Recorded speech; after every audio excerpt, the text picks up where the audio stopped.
Huh.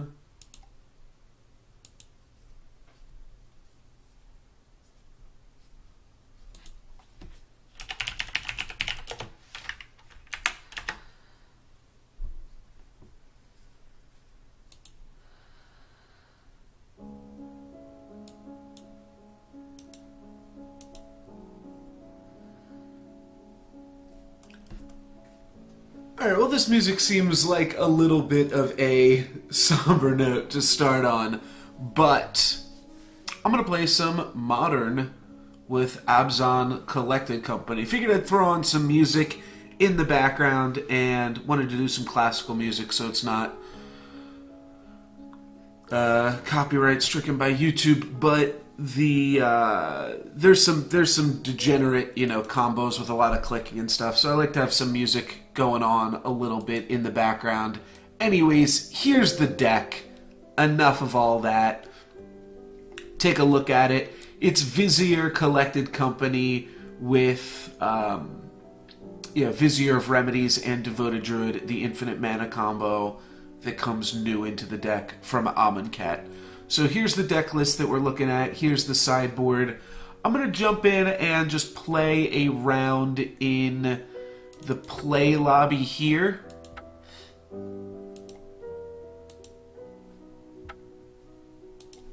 That's not the best way to do it. This is the best way to do it. I'm going to do one warm-up match here just to get us into the swing of things and let some people join the stream. So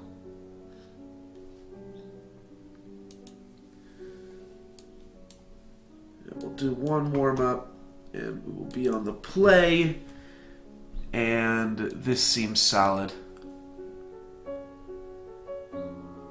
Alright, we've both kept 7. Let's just lead by going and getting a basic farce and putting a noble hierarch out there. It's always a good way to start things off. Alright, basic mountain. Are we going to see Goblin Guide Vizier? You're going to see Lightning Bolt? Going to see nothing. That's pretty interesting. Okay, let's go Overgrown Tomb, not paying the life, and play a Vizier. And if Noble Hierarch survives, we get a Collected Company next turn, and let's see, maybe an Eidolon here? Not sure. It's a pretty slow start from a mono red deck, and those are not snow-covered mountains. Alright, we're going to see a Magma Jet on the Noble Hierarch. Sounds good.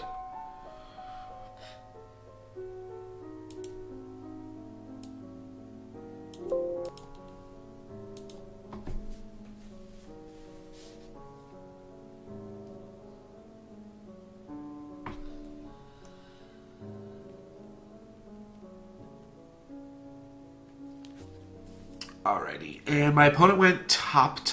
Looks like this might still be like a big red deck of some sort. For them to go top is pretty interesting. Let's go Temple Garden, tapped here.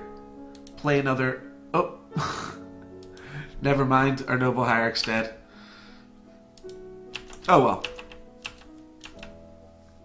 It's not a huge deal.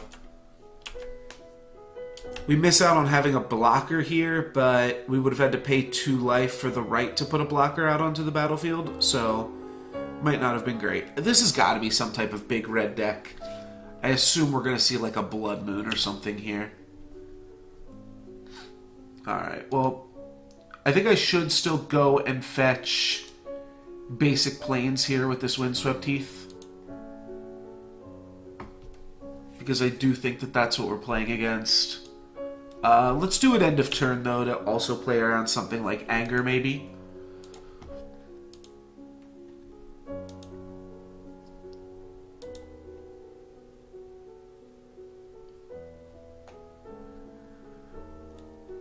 Alright, a 4th basic mountain.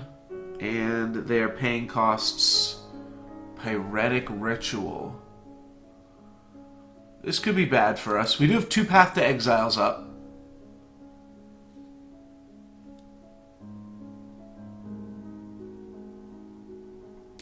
Alright, I gotta read this. Whenever a player casts a spell from his hand, the player exiles it, then exiles cards from the top until they find a card with the same type as it. Okay. So we want to respond to this with a collected company, otherwise our CoCo might turn into a Court of Calling. Okay. Oh, I didn't... The kitchen thing separated, so I thought that it was... Oh, God. That's embarrassing. Alright, well... might as well get that out of the way now. Alright, I just want to read this thing again. Okay. Whenever a player casts any spell, right? Okay. So now I think my opponent's going to cast a creature and then try to flip over an Emrakul. I think that's the idea. And now I'm going to play a creature. At the very least, this is interesting.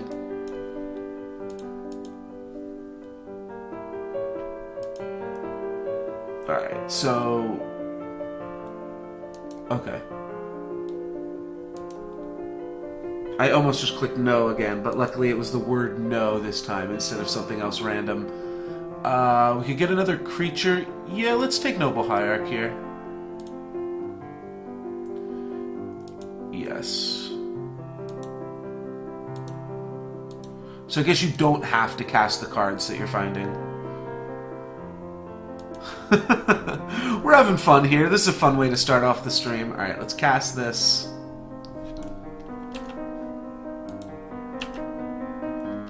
And end of turn, I will path to exile one of my viziers and hope to hit a collected company. Yeah, I'm just in the casual leagues to start off the stream here.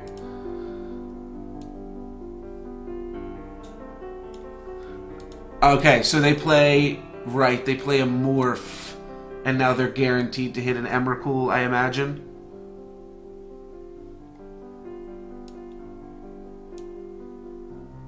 Wait, what?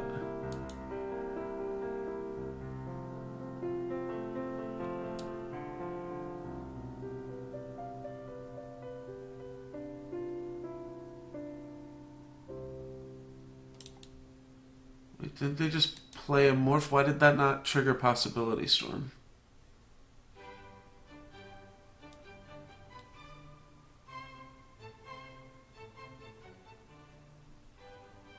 Are we just restarting the game?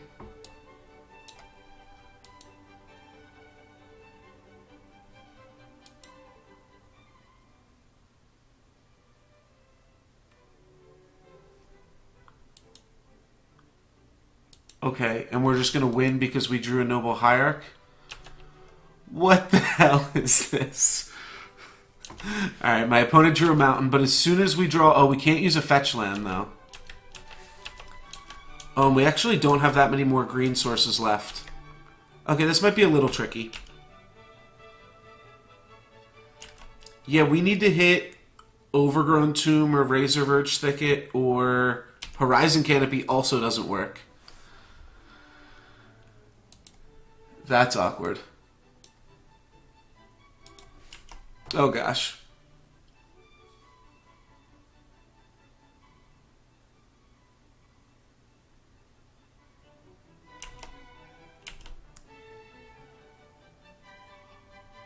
Oh god. We've got the win. All we need to do ever is draw a land. What's up, dudes?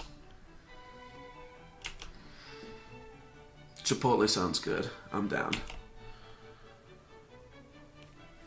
Alright, my opponent has access to 4 mana at least.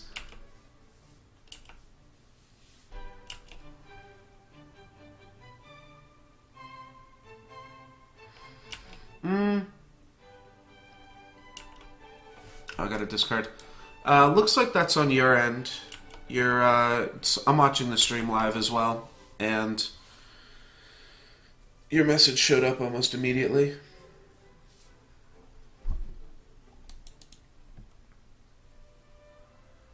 Alright, Alright, so 4 mana here, end of turn. Oh no, this is a morph, and then the morph gets to win the game. Now, how come the morph didn't trigger the possibility storm? That's what's really interesting. Alright, let's concede this game, move on to the next one. Begin sideboarding. I don't know exactly what I have for this matchup, but we'll see. No idea. Alright, Fulminator Mage isn't going to work. What did they do? They exiled all of our cards?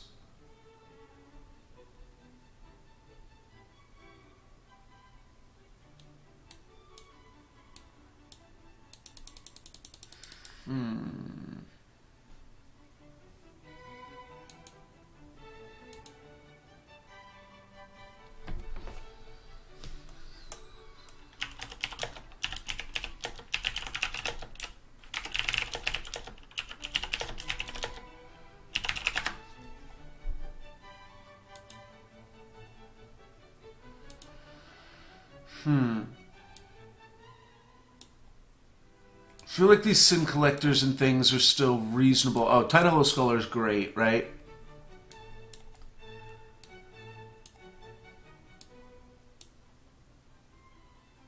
Infinite Life doesn't matter if they're just going to set my life total to 1. This deck can definitely beat Infinite Life. I think we just want to be careful about... we can't really be too careful about that, I guess. Scavenging Ooze seems fine. They've got Faithless Lootings.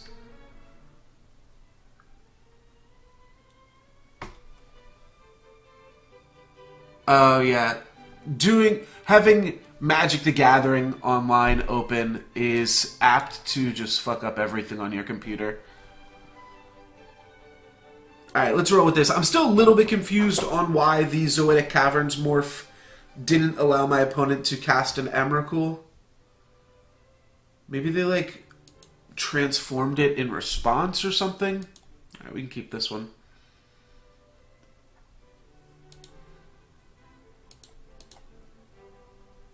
We want to grab Temple Guard in here because we want to be able to play Anafenza turn 2.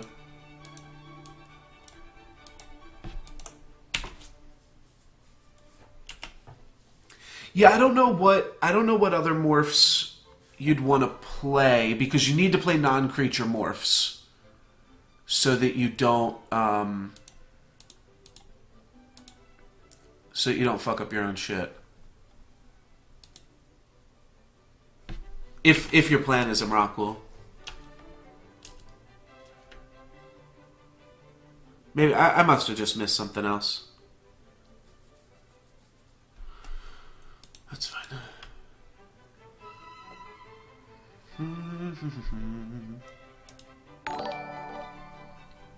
Almost grown. Thank you very much for the follow, my friend.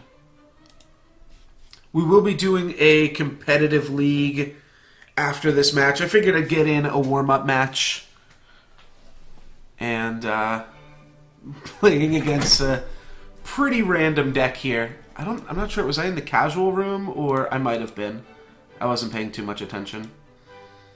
No, I was in the... I don't actually know.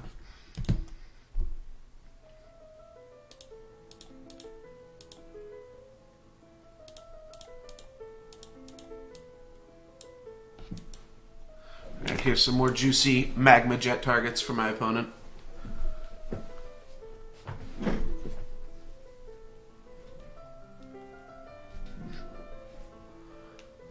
I probably should have boarded in Selfless Spirit, because Anger of the Gods will certainly come in post-board, right?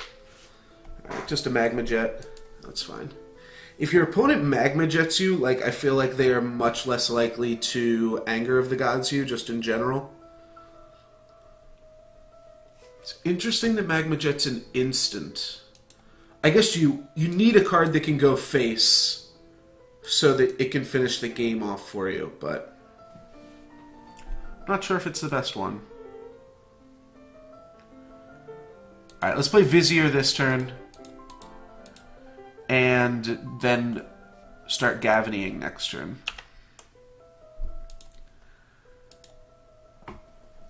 It's like our first points of damage dealt to them.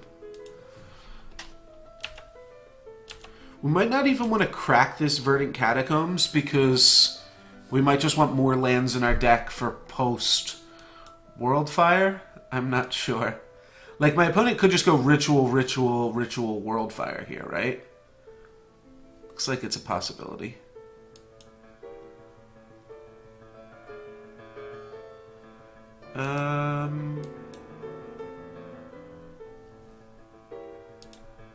Fuck it.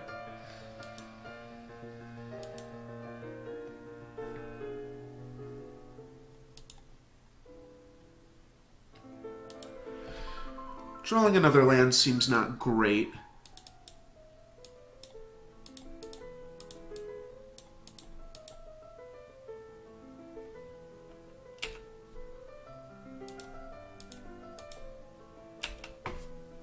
If they don't kill us here, we don't even have lethal next turn. We get to put them down to 1 next turn, which would be the same as if they had just cast the Worldfire.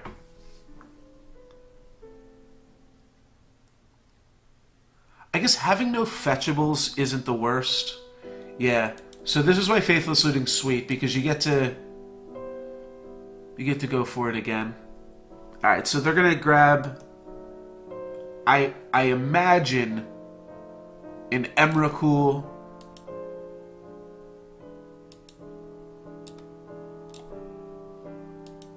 And I don't know what they'll grab from us.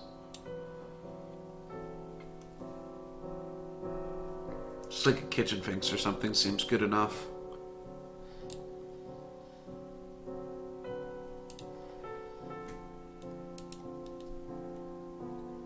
Yeah, Kitchen Finks. Card's so insane.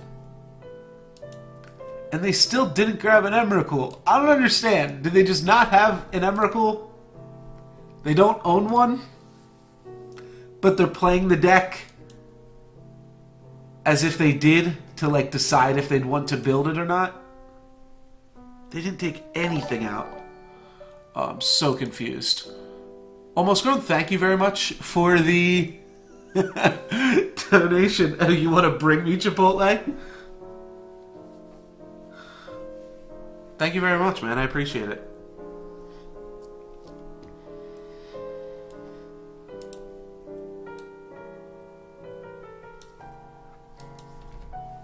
I mean, if you actually just showed up with Chipotle and then we played Magic,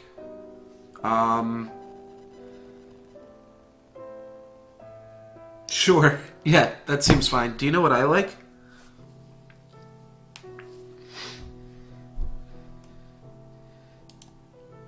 Oh, what's so funny about this Kitchen Finks is when it persists, I'm going to get it back. Oh, that's insane. Alright, let's attack here. We're going to trade Viziers. I'm going to trade Vizier with Kitchen Finks. And then my opponent's going to take some damage here. This is going to persist because I own it. I get it back, and it comes back unpersisted. Just realized that. Alright, and then we'll Possibility Storm, grab a Noble Hierarch. I don't know why I didn't cast it, but whatever. Oh, wait, this is weird. This is an epic spell. So my opponent can't cast spells for the rest of the game. Okay, this is better. This is better than I thought it was. So they're gonna, every turn from me, steal a Kitchen Finks. This is way too much for me to think about. The idea was to have a warm-up game and, like, reequate my mind to Magic the Gathering.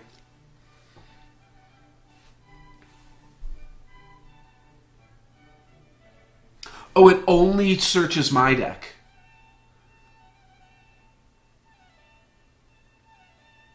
Oh, interesting.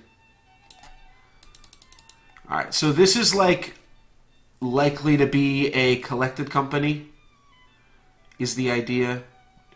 4, 5. Oh, they took my Horizon Canopy.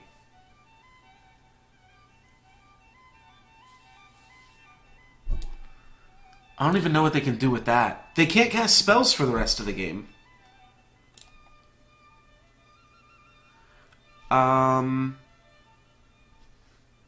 That's really weird. 1, 2, 3. Just trying to think if we can get away with Court of Calling here. Alright, let's... This is the weirdest thing ever. They can still cast... No, they can't cast Morphs. Yeah, I think the main idea is that this deck is just super cheap. Alright, if I had swung with Birds of Paradise, I had Lethal. There's just way too much going on. I want to cast a Court of Calling for X equals 0. We're having fun right now. That's all we're doing. Alright, yes, let's cast this. Let's put 2 Eternal Witness into play. That seems good. The rest can go back on any order. Let's take a... Yeah, let's just grab the 2 creatures that we can cast here.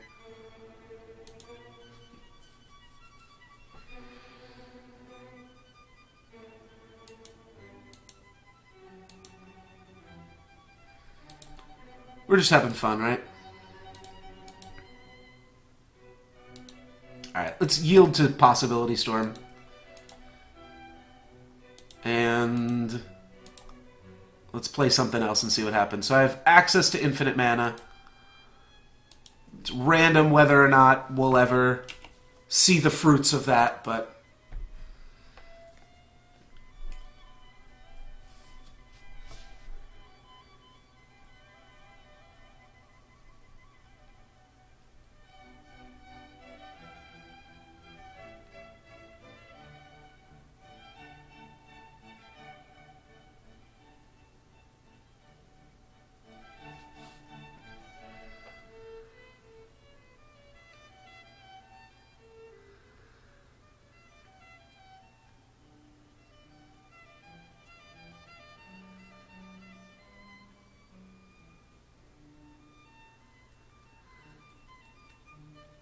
I'm a little bit unresponsive here as I'm texting my friend my Chipotle order. Just give me 1 second, guys. And this actually works out well because I am not planning on... Alright, all I should have to do is attack here. Yeah, alright. Alright, so while we're sideboarding... Let's get that Chipotle text in. I won't be playing Modern on Wednesday because it is the Survivor season finale. Selfless Spirit to play around the one thing. Aven Mind Sensor stops them from searching my library. That's pretty funny. Yeah, I don't think the Kitchen Finks play worked out nearly as well as my opponent thought it would. I think I just want to be slightly less likely to hit a chord. Viscerous here is probably doing nothing for us. Actually nothing. Yeah, I really hope my opponent gets that epic card again, because that card seemed really, really shitty. Wait, does this just shut off Possibility Storm? It does, doesn't it? Because they cast it, and then they can't cast... They can't cast the other part. Yeah, that's good. Okay, we're learning how to beat Possibility Storm here in Modern.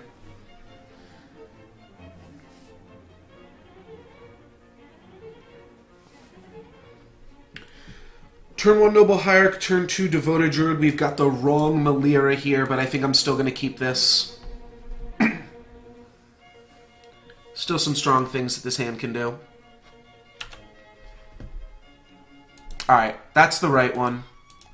Let's go grab a Temple Garden, play Noble Hierarch, and just hope we don't get Magma Jetted. Or Lightning Bolted, but our opponent hasn't shown us Lightning Bolt yet. Alright, there's the Lightning Bolt. Thanks for showing it to us, though.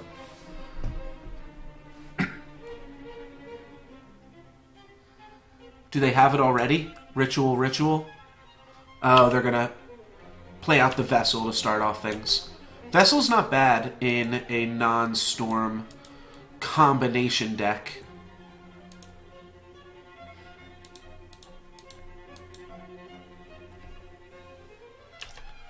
So as long as they don't have the possibility here...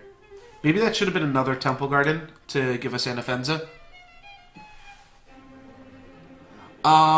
No, I wasn't thinking that Mind Sensor was going to affect World Fire. I was thinking that Mind Sensor, or not Mind Sensor, Selfless Spirit, if my opponent boarded in Anger of the Gods. Just because Anger's like a good sideboard against us, and my opponent's on mono red, so like they probably should have access to Anger of the Gods. If they actually will or not is a different story, though. So what I'm thinking is, let's get Vizier into play. Oh, Duskwatch Recruiter in play might also be good. But let's get Vizier into play, and then maybe once my opponent draws Possibility Storm.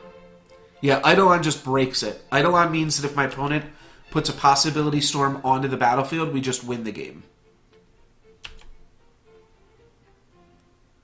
It means whoever is currently winning wins. But we've got to luck into it, so it's still a little tricky. Oh, there she is. Shit. Okay, well, I just gotta hope to draw a land next turn, I guess? It being in my hand is a little bit awkward. That means I can't put it out onto the battlefield, but... My opponent dealt with all of our mana. Rightfully so. They only drew one extra card last turn, one card this turn. So in those 2 hits, is it a possibility? Looks like it is. Oh no, Chandra. Well, that seems like a good card, too. They're going to take out our Vizier. And I have to read this Chandra. Okay, so it forks a card. 1 damage to a creature or player, and it's got a -6. I think I should just slam down to Eidolon while I have a reprieve. But my opponent can't play Possibility Storm without double ritualing. Alright, so let's kill Chandra this turn. Or attack Chandra this turn. And just play Kitchen Finks.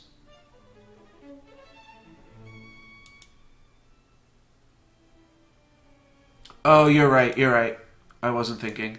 Yeah, I could have countered the Scry 2 of his Magma Jet. It's definitely correct. Let's grab a Godless Shrine.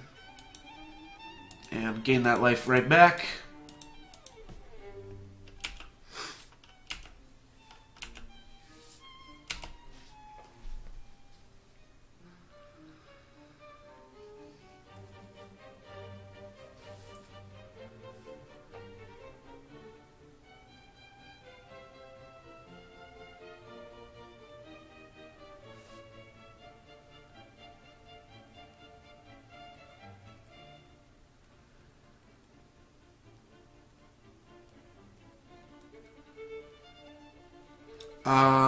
Almost grown. Just so you know, if this is still worth it for you, I'm only going to be able to do 1 league today. So I'm going to start it at like 3:30.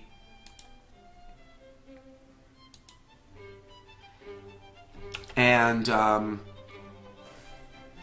this is transforming. That's actually fine.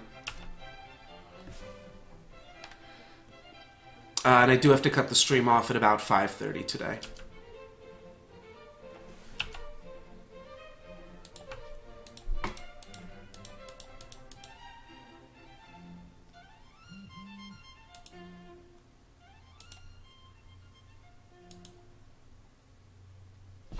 What is my... Alright. Everybody's just deciding to text me really confusing things right now. Oh, Reclamation Sage is good here too. Okay, let's Reclamation Sage that.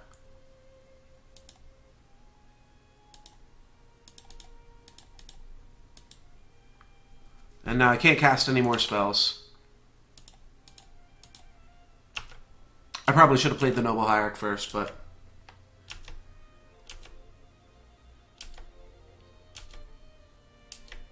With 1 spell, 6 lands, it's going to be tough for my opponent to do anything here.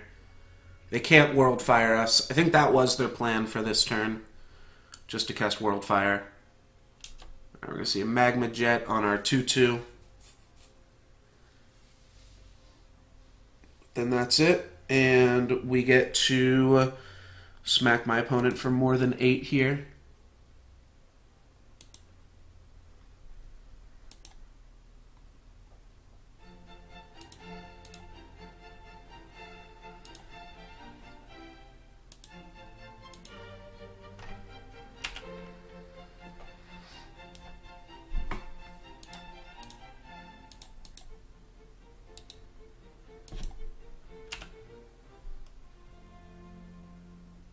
And that'll do it. Okay. I'm going to just take, like...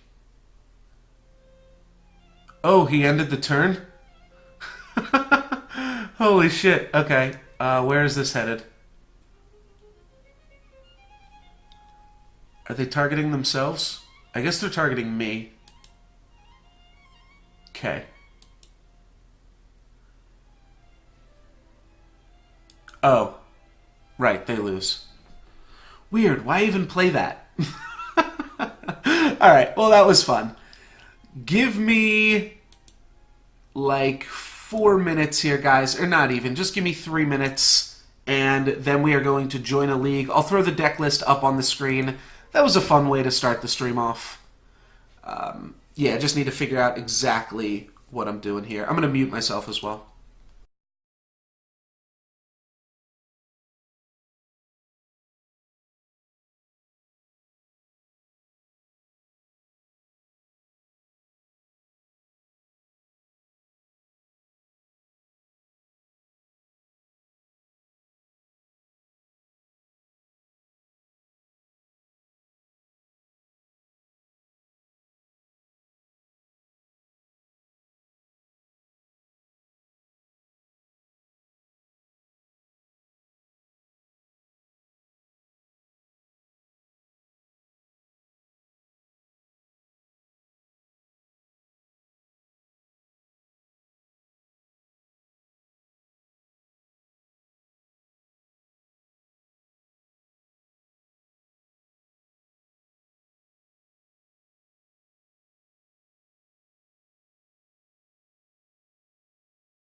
Alright, let's get back into it. I'm going to start off a Modern League here. Oh, I have it open in another tab. So that's the deck list. That is how you beat Possibility Storm. Let me throw up the deck list again, just so that we have this on the other tab when anybody asks. I think I might have it on a link below. No, it's an unupdated list below. But this is the list that I'm currently running. It's decent. There's potential room for improvement here, but I think it is good enough.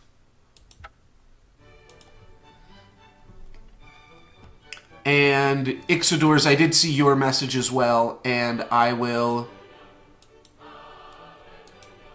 hit you up at the end of the stream.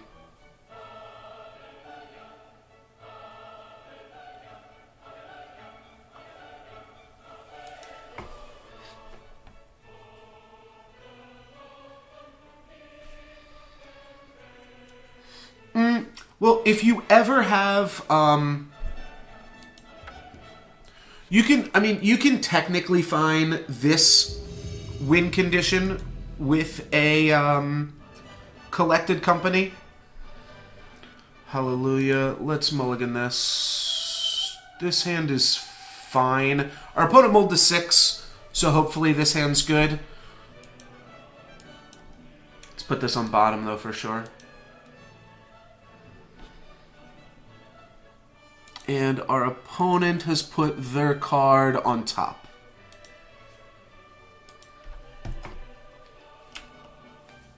Ronus is probably the most asked question on stream. I think that it's potentially good. Obviously, with some more data, we'll be able to figure out if it's worth playing or not.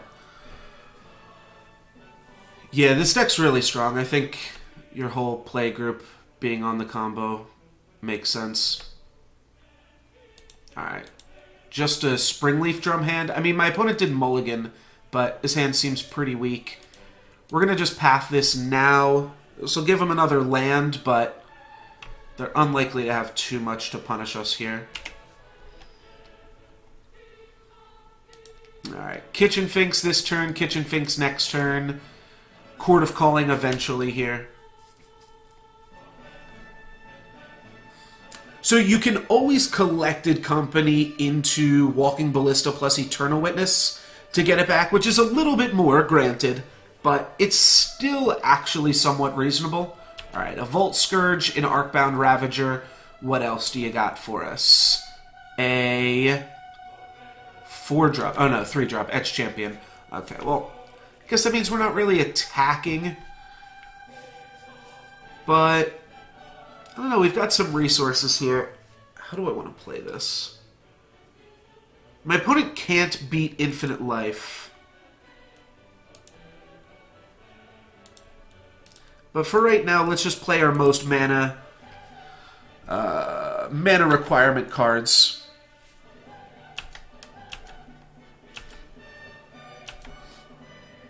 I think we are going to see my opponent sack to put stuff on Etch Champion. There's a chance we might see them sack stuff to put things on Volt Scourge. They might just not sack yet.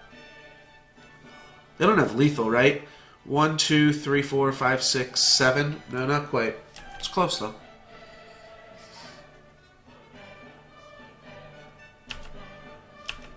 They probably wanted to swing with Inkmoth Nexus there.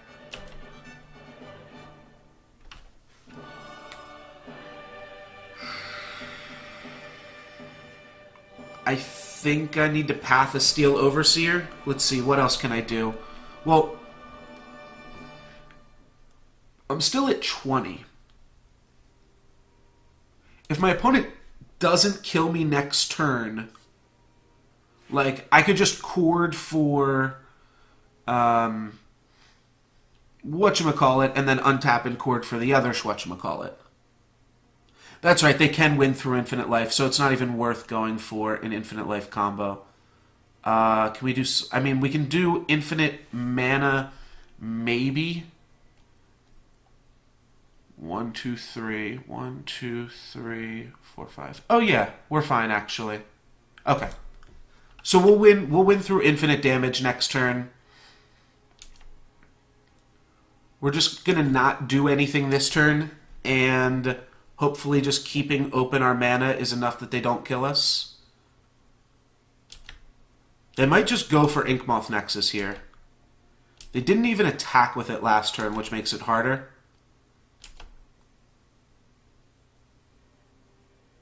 We're going to say no blocks, too.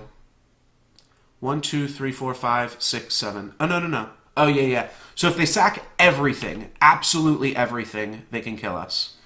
Alright, they decide not to, which I didn't think that they would. So we have just enough mana here exactly to chord for Devoted Druid, and then untap, Eternal Witness, back the chord, get Vizier, and combo kill them.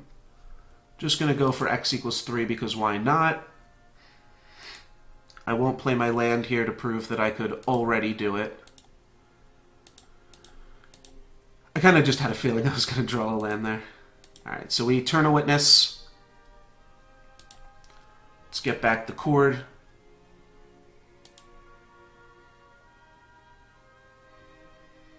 The reason I was considering the other play is because it was, like, arguably a little bit safer.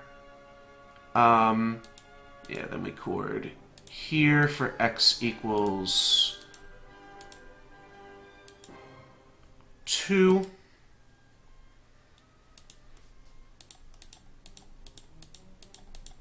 Time on my clock actually does matter. My opponent's hellbent. They might concede to Duskwatch Recruiter.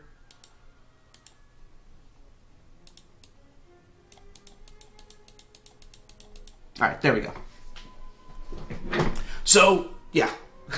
There's the combo. Duskwatch Recruiter, draw Walking Ballista, and then kill my opponent that way. What do we want to board in against this deck? Believe it or not, yeah, because Infinite Life actually isn't the best. You can wind up boarding out some of those cards, and you're pretty safe. Court of Calling's a little bit slow. There's some great things that it gets, but it is a little bit slow here. Not sure if I want to keep in Viscera Seer because I'm bringing in Pontiff or not, but I know I want all of these things and Stony Silence. And actually even Fulminator Mage too, so I think I'll board these out. I think Orzhov Pontiff is good enough by itself that we don't need Viscera Seer along with it.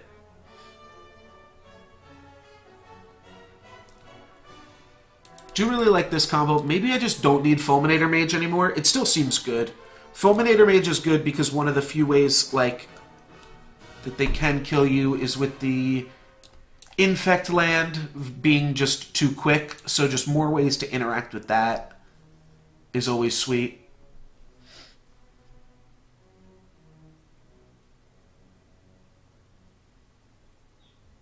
Maybe I'll just board out the Fulminator Mage. I think I still like having access to Kitchen Finks. To be honest, I probably still want a Viscera Seer too. I mean, I'd have to cut Fulminator Mage. Spellskid is good because it blocks blocks Etch Champions, and it means that my opponent cannot win through, or my opponent can't use Arcbound Ravager to pump guys.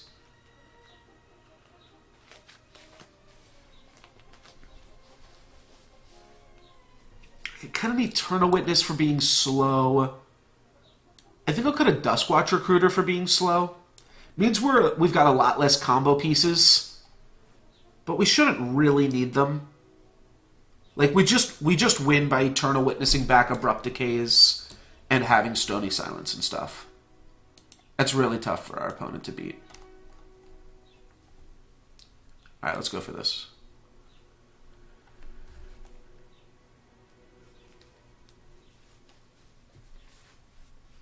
Looks good. A bunch of mana dudes. Whip Flare could be an issue.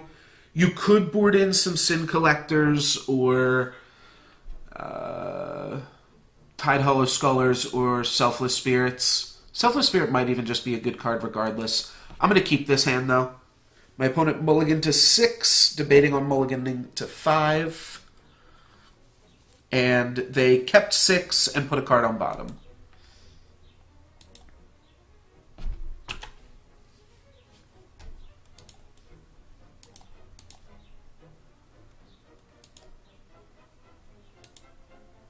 Oh, I didn't even realize that this mana dude was a Devoted Druid. I thought this hand was 2 Noble Hierarchs and a Birds of Paradise. This hand's actually a lot better than I thought it was. Well, kind of want to Path to Exile that guy, don't we?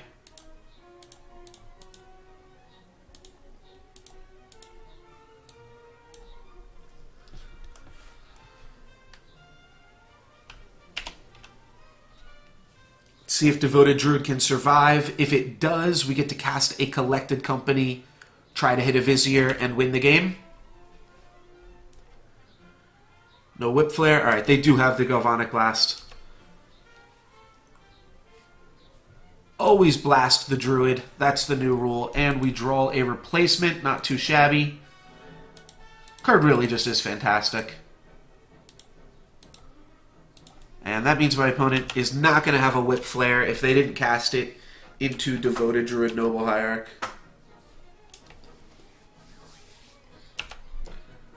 Alright, Cranial Plating. We are letting them activate Steel Overseer here, but not a huge deal. We're only taking 1 point of damage, and we probably just win the game right now. So let's lead with this one. Short. GG, well played.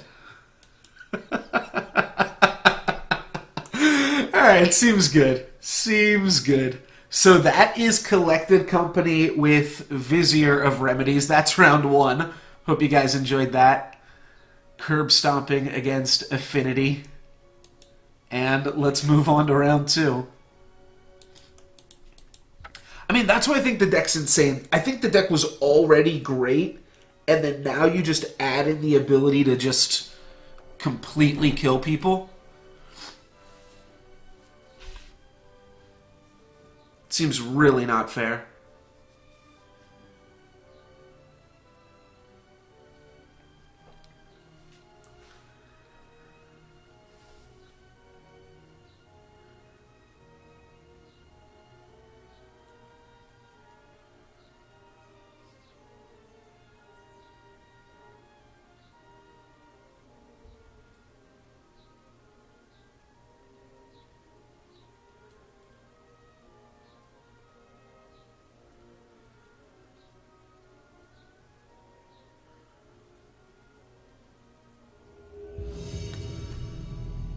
Sweet.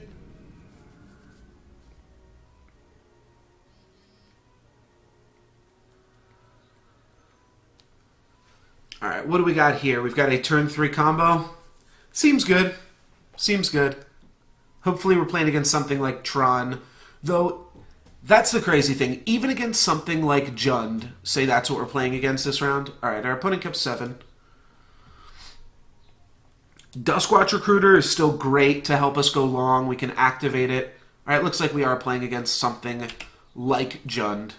They might just take our Duskwatch Recruiter here, or they might just take our Devoted Druid.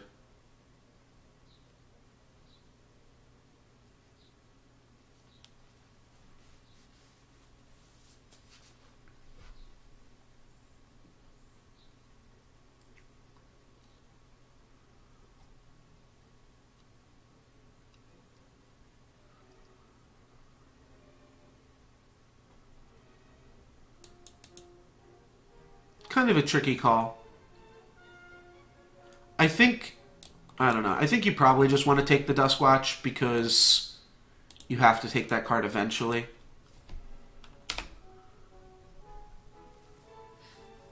This reveals to our opponent that we drew a Blooming Marsh, but it doesn't really matter. Maybe if they like only have discard in their hand and they want to play around us drawing like Simian Spirit Guide, you take that here. Seems pretty unlikely.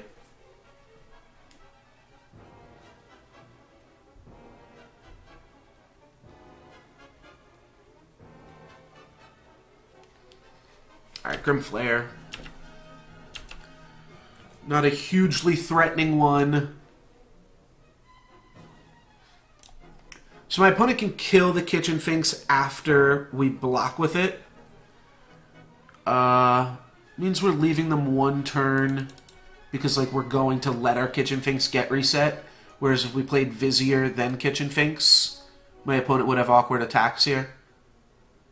I think I still like that though. Just play Verdant Catacombs, grab a basic forest, and play out the Kitchen Finks.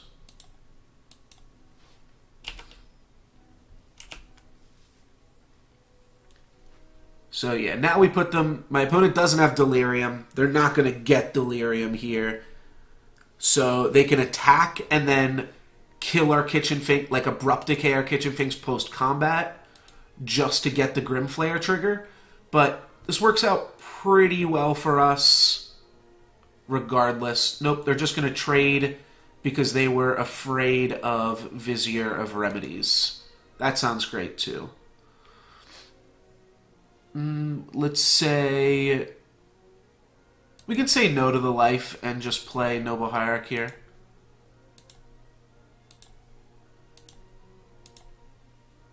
We can't block Tarmogoyf, but we can attack into it with the Kitchen Finks here. Now that we've got double Noble Hierarch triggers.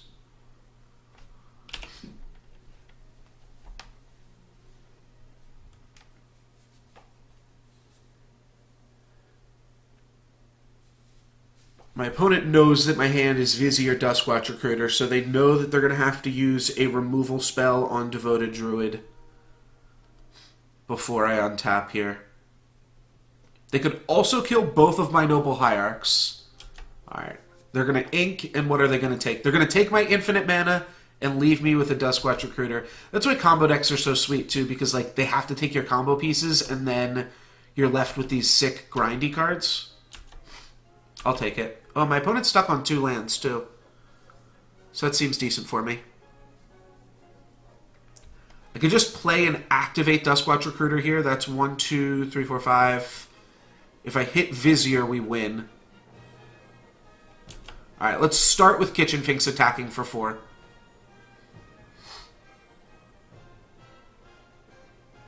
Are they going to push this now?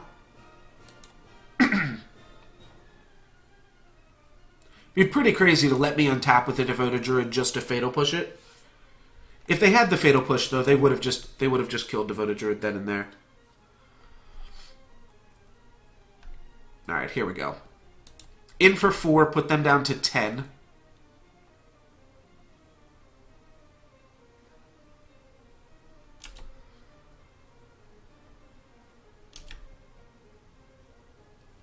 And then main phase 2, let's go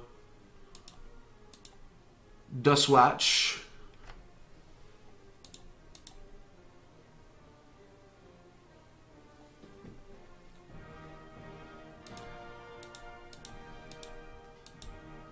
Let's look for a Vizier.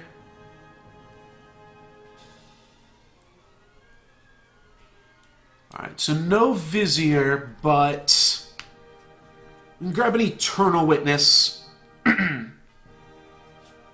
which lets us pretty much do what we need to do next turn. Yeah, that seems fine. Let's grab Eternal Witness here. Any order these. And pass turn.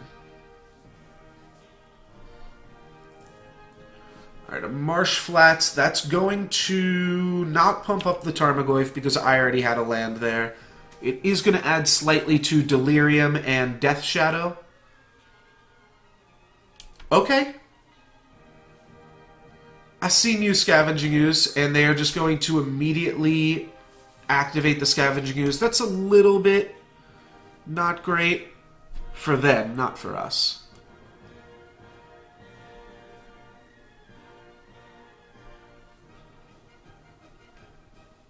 Yeah, this is a league now.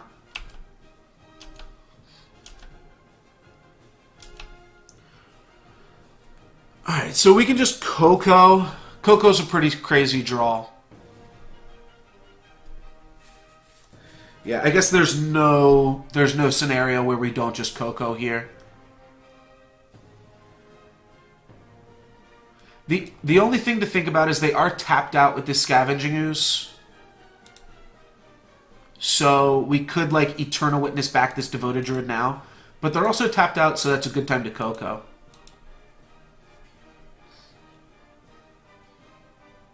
Grab a Kitchen Finks and another Duskwatch Recruiter. Sure.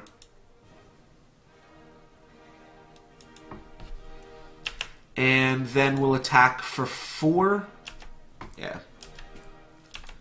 My opponent pretty much has to stop attacking now. They're at 4 life points.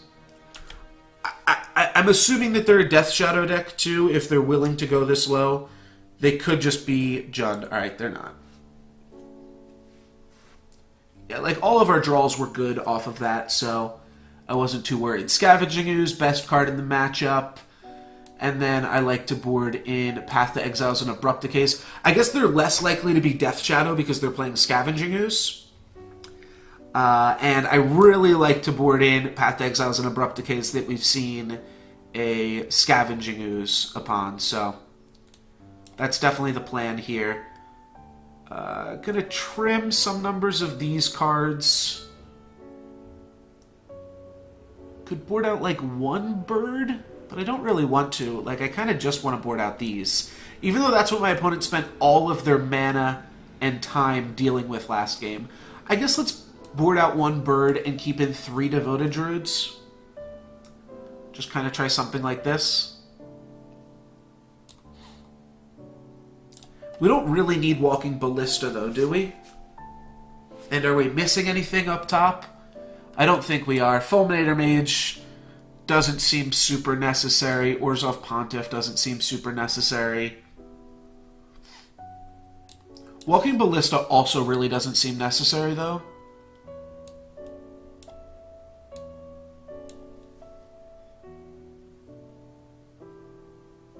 But I'm not going to board in Selfless Spirit or Spellskite. So it would just be boarding out Walking Ballista to board in another Vizier or a Sin Collector. I could see the Sin Collector.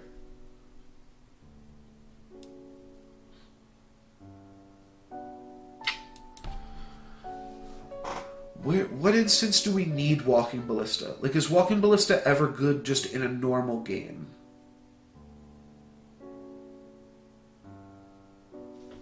No, it really only gives us infinite damage. Alright, let's put in a Sin Collector. Maybe we want a Birds of Paradise because we're going up on 3 drops, but I think we're okay.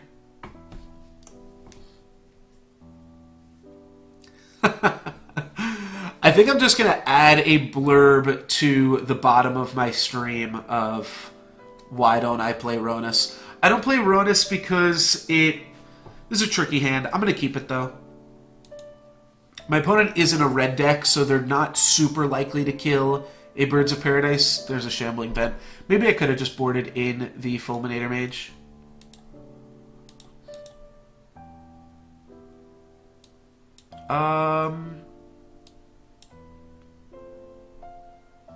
We'll go with Temple Garden here.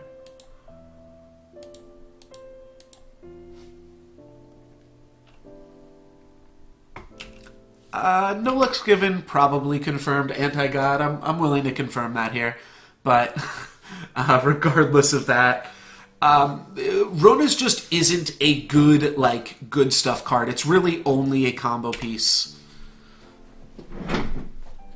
Alright, they took my Path to Exile as well, but look at that. We drew another Birds of Paradise. No Lex given, baby. I would board out Ronus in every matchup, so much faster than I'd board out Walking Ballista. I guess it would be okay against a deck like this, but it's just really not that great. Alright, so I can play a Druid here. I think that's the plan.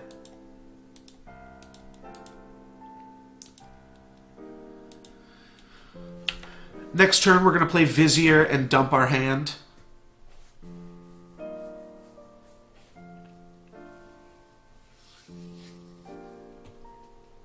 We do get to get our Path to Exile back.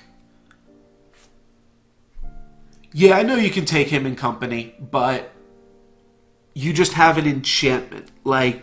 He's not a creature because your deck doesn't activate him without you spending 3 mana. And if you can spend 3 mana, I would much rather spend it on a Duskwatch Recruiter than I would on a Ronus activation. Especially in a lot of those grindy things. There's a lot of times where you're just looking at, Birds of Paradise and Duskwatch Recruiter as your only creatures. And I would much rather be spending my mana there to activate a Duskwatch Recruiter than to activate a... So they're just killing this. Not great, but it's fine.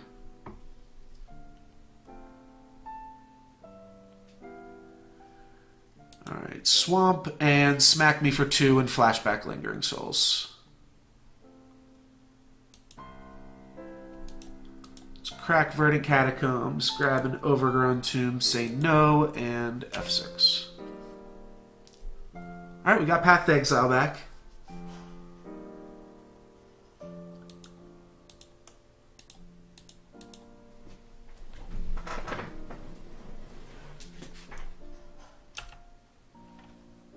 A lot of weird noises going on outside. I'm going to mute my mic once.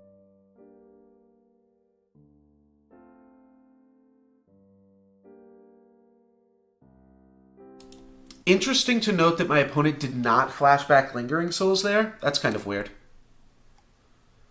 Alright, we're seeing it now.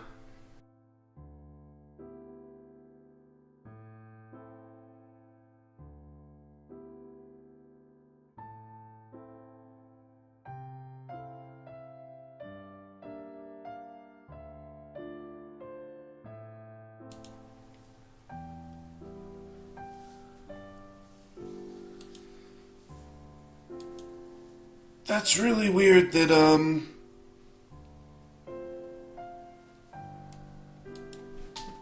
Yeah, I'm not sure exactly what's happening here.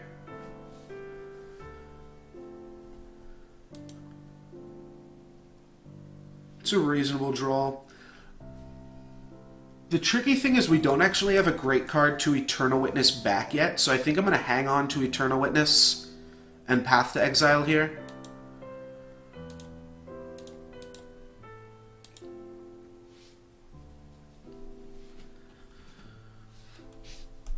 Shadow of Doubt's a really interesting one.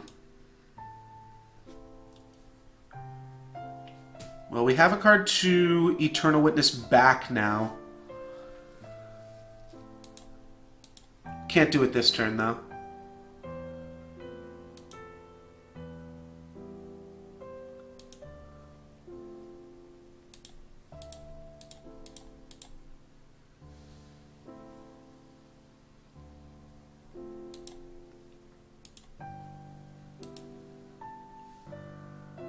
I maybe could have just played Kitchen Finks there too. I think this is fine though. I just wanted to keep open Fatal Push. I guess that makes sense too. Though not really. We are taking a lot of damage here from these spirits. A Path to Exile buys us a whole nother turn right now, so I'm going to go for it. Can't be too proud.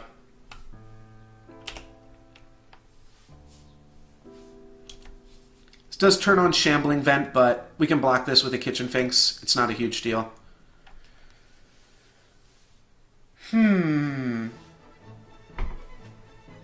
Jorthus, thank you very much for the auto-host. I guess I play Duskwatch Recruiter. I just have the mana 2 this turn. I won't have the mana 2 next turn. That does mean Shambling Vent can attack. Alright, let's lead with combat, see what happens. My opponent knows we have Devoted Druid already.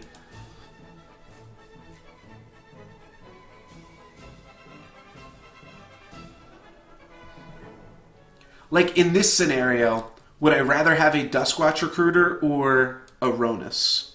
Because that's really what it's arguing for the position of. It's arguably vying for Walking Ballista spot, but Walking Ballista, I mean, I think it's clear Walking Ballista is a better card than Ronus. There's just so many things Walking Ballista can do. It's just a 2-mana kill spell.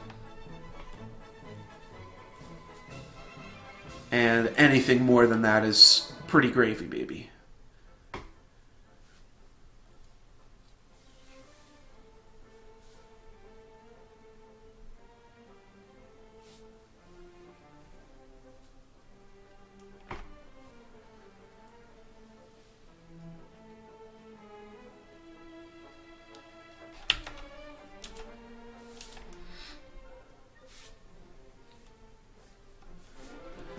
My opponent's sitting on now 4 cards in hand. I have to imagine they'll have some way to interact with what we're doing here.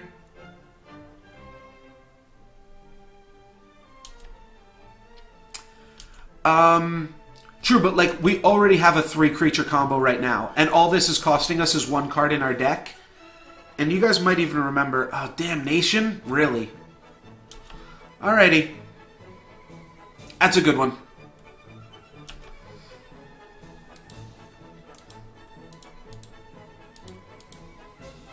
Yeah, that one's pretty awkward.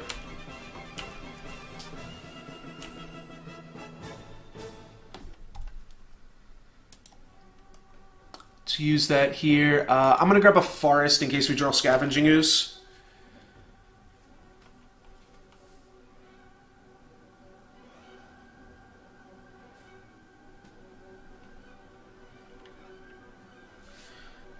Yeah, so I think you're missing, like, the crux of my argument, which is that you can already chord for Duskwatch Recruiter, and that's all you need. And Duskwatch Recruiter will find you the means to win the game himself. So that's already a combo in its own right.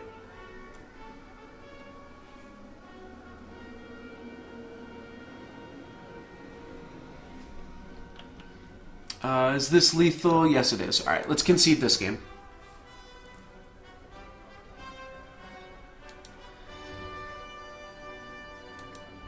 Yeah, there's definitely cards that you could cut. This is just a list that I like. It would be possible to fit them in. The reason that I like Path to Exile is it gives a lot more versatility to your Eternal Witnesses. Pretty sure I'm not going to change anything. We could board in Fulminator Mage.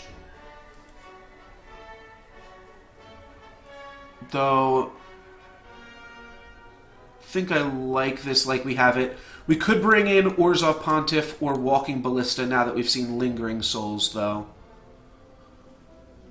Probably want Pontiff.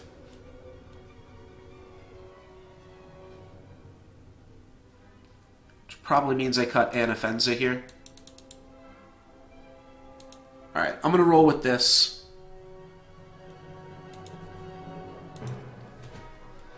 Get to be on the play.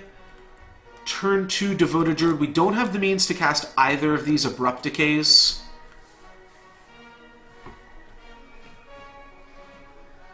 Yeah, I like the paths because I really like Eternal Witness. I like Eternal Witness more than Rallier because it just makes your CoCos better. I might be wrong. I've been thinking about taking a Rallier brew out, though. Just a more combo-heavy brew.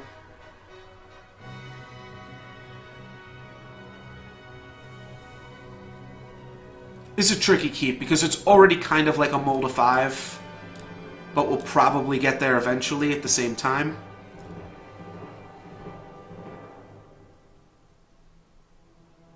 Alright, let's keep.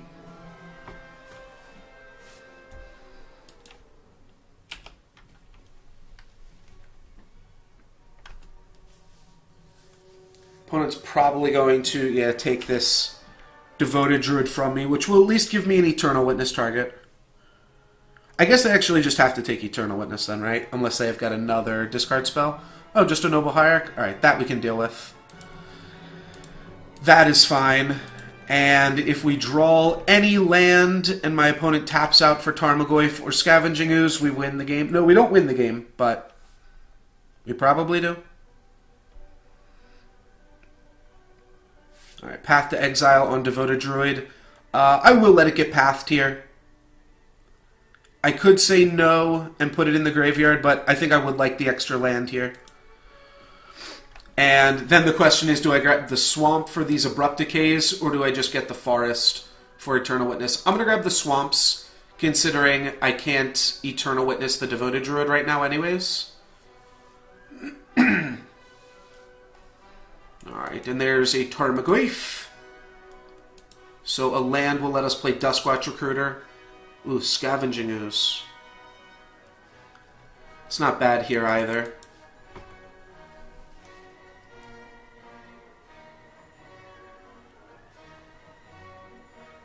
I think we just want to be Abrupt Decaying for the time being.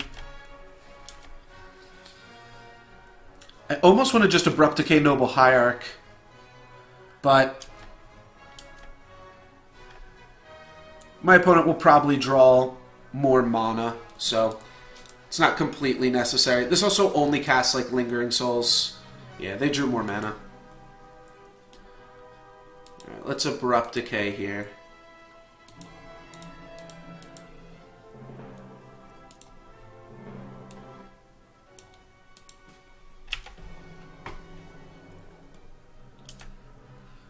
We're going to try to make this a long, grindy game. And show off the importance of all of these kill spells. 3-mana creature? Liliana. Alright. So they'll get to reanimate their Tarmogoyf here. No, they're not going to. Okay. I thought they were going to go for the reclaim. We'll just Abrupt Decay this then on our turn. As soon as we untap. Gavany Township's a pretty bad land to draw, but not a huge deal.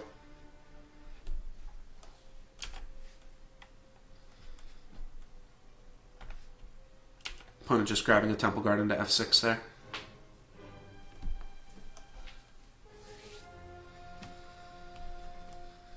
Alright, opponent still with 4 cards in hand, now 3. Got a decent amount of lands. I think we might see like another Liliana or something. No, we have a Scavenging Ooze. Okay. It's definitely awkward. Alright, we're going to get hit for 1.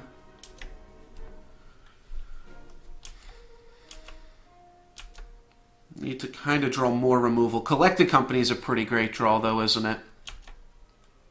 We might actually be able to do some really nasty stuff with Collected Company. Like, even just a double block on Scavenging Ooze. Yeah, they're going to eat my decays. Smart. So, I think I go for Collected Company here, though, actually. Because now if I hit Eternal Witness, I get to return this company to my hand. Alright, we hit Duskwatch Vizier. Still allows us a potential double block, though.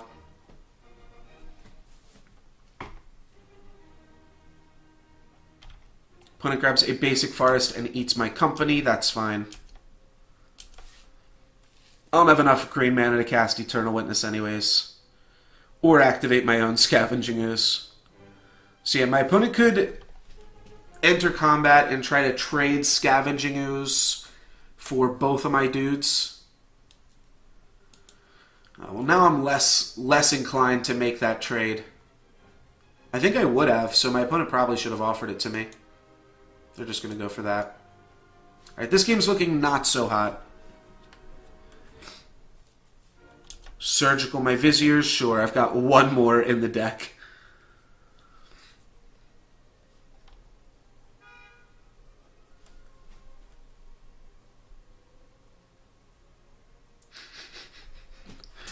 Alright, that's my friend here with some Chipotle. Let me go unlock the door.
Alrighty, dudes, I'm back. Not really super sure that I can win this game at all. Got some Chipotle, though, so that's sweet.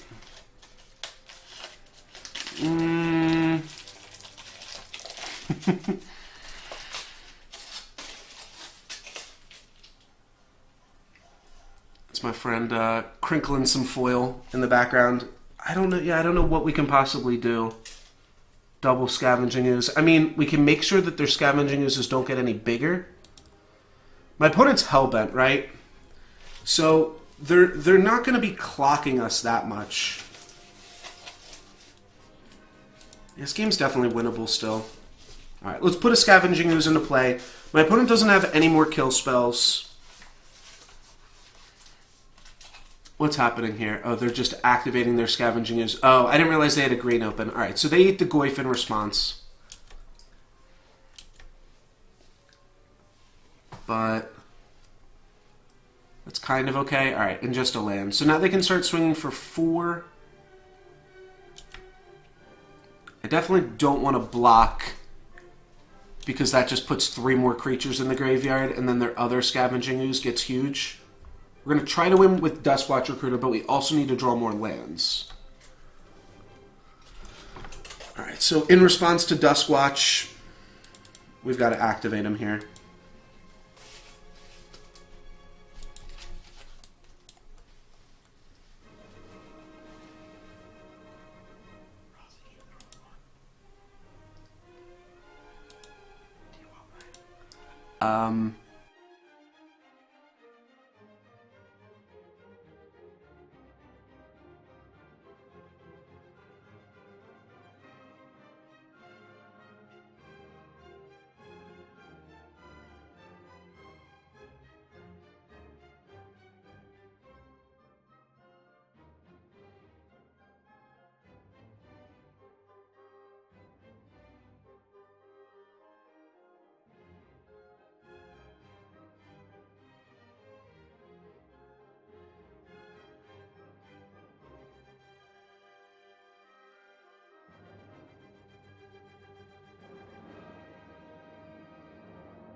Just trying to stay muted here while my friend plays with aluminum foil. I think we're actually in a decent spot now. We just need to not die immediately, and then we can get Devoted Druid online. That'll give us a lot of mana. Next turn we can play Devoted Druid and Duskwatch Recruiter, but that's like it. I think I just don't attack because we just want to let my opponent have the least amount of attacks as possible. Like if we attack with Kralin Horde Howler, then my opponent gets to attack with Scavenging Ooze here.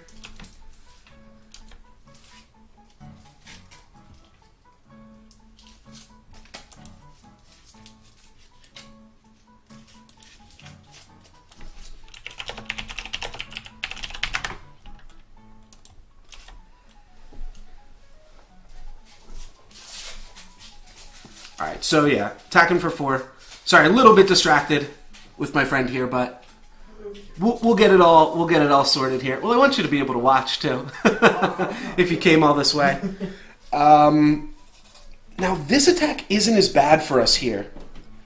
We could trade Scavenging Ooze just for either Scavenging Ooze or Howler. My opponent then gets to make this a 4/4, hit us for 5. But we kill one of the Scavenging Oozes, which makes Path to Exile a super live draw. I'm going to go for a double block here. Now if we just draw Path to Exile, we're kind of killing it. I think they will just take out our Scavenging Ooze. No, they leave us with our Scavenging Ooze, but they're going to just immediately eat right now, which makes sense. So now they can smack for 5 and 5, which means they've got us on a 3-turn clock. So it's the same as if we were just taking the damage there. Noble Hierarch's a good one to eventually get us some more mana. Eventually we will have more mana than my opponent, but for now, the plan is Devoted Druid. I mean, all we have to do is Chord for Vizier next turn, and my opponent might just concede to that without seeing that we boarded Walking Ballista out of the deck. If you want, why don't you go get a plate? Do you know where my plates are? Yeah, why don't you get one of those, and then you can eat and take the foil off. Alright, so yeah, taking 5 here. Opponent with 1 card in hand. I think we drew out of this, even though I'm insanely distracted. And didn't look like we were in a great spot. Lingering Souls, that's perfect. We can beat that. Yeah, my opponent's going to play a Lingering Souls here. Now, we can't actually gain infinite life, but we can still dump our entire battlefield onto, or our entire deck out onto the battlefield. So our plan here is actually just going to be to play 3 Kitchen Finks. That's our game plan right now. So how do we do that? We do, yeah, let's make a green mana. Let's untap. Then let's, cool. Retap, or no, we just cast Court of Calling here.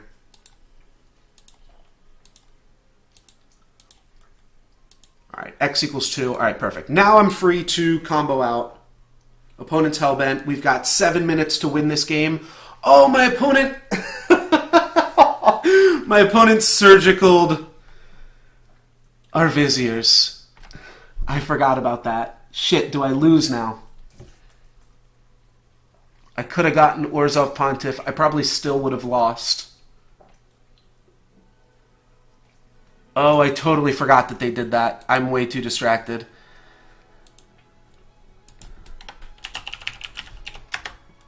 My opponent up with the whoops in chat there. Alright, yeah, so I can grab another Scavenging Ooze. I don't know what this really does for us. I can't even play Kitchen Finks here. So I'm just, like, dead. I'm going to have to chump block this Scavenging Ooze. Make it bigger. Yeah, that was pretty silly. I don't think we were in a great spot even so. Trying to think of what else we could have possibly done there.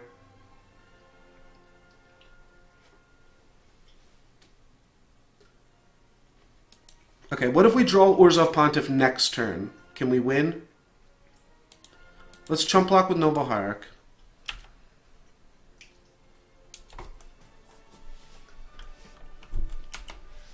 Can we win? We need to draw Orzhov Pontiff, and then we need to draw Path to Exile. Oh wait, we don't need to draw Orzhov Pontiff. We have Orzhov Pontiff. We've got Court of Calling. So we're going to go down to 3 here. We're going to chump block Scavenging Ooze. So all we need to do is draw Path to Exile. If we can do that, we've got 3 Path to Exiles in the deck.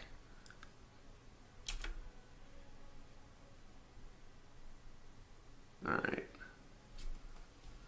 I can still crack this Windswept Heath. That's fine.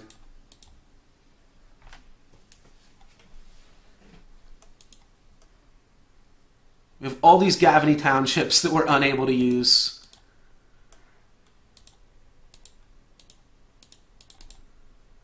Alright, X equals 3. Sounds good. This would have been a little bit better last turn. It would have meant that we didn't have to chump block here.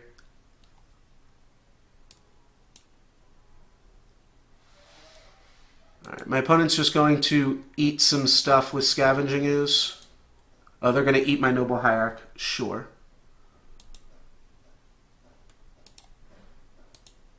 Alright, their team gets -1/-1.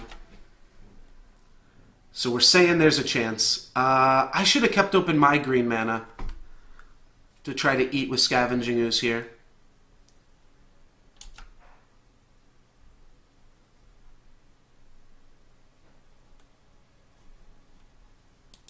Alright, 5 minutes left on the clock. Yeah, I've been short on colored mana this whole game. Alright, my opponent's just eating things away with Scavenging Ooze. Still 1 card in hand, and I'm a little bit afraid that the 1 card in hand could be a kill spell. So should I save another Scavenging Ooze back to try to chump block if they kill this Orzhov Pontiff? Maybe. 2, 3, 1, 2, 3, 4, 5. Do we win here? We're going to get them down to 13 this turn. We can win in just like 2 turns by chump blocking potentially, though, too. Let's go... we'll play it safe. We'll play it safe. And again, like, drawing a Path to Exile at any time is just insane. Probably just wins us the game. Alright, Shambling Vent is their draw. We're going to chump block here, and then they're going to eat it before we get to haunt our own Devoted Druid.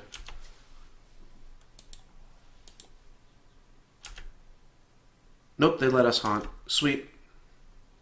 Alright, we've got Noble Hierarch as a chump blocker, Kitchen Finks as the play. We could also play and activate Duskwatch Recruiter. Maybe that's better than playing Kitchen Finks. I'm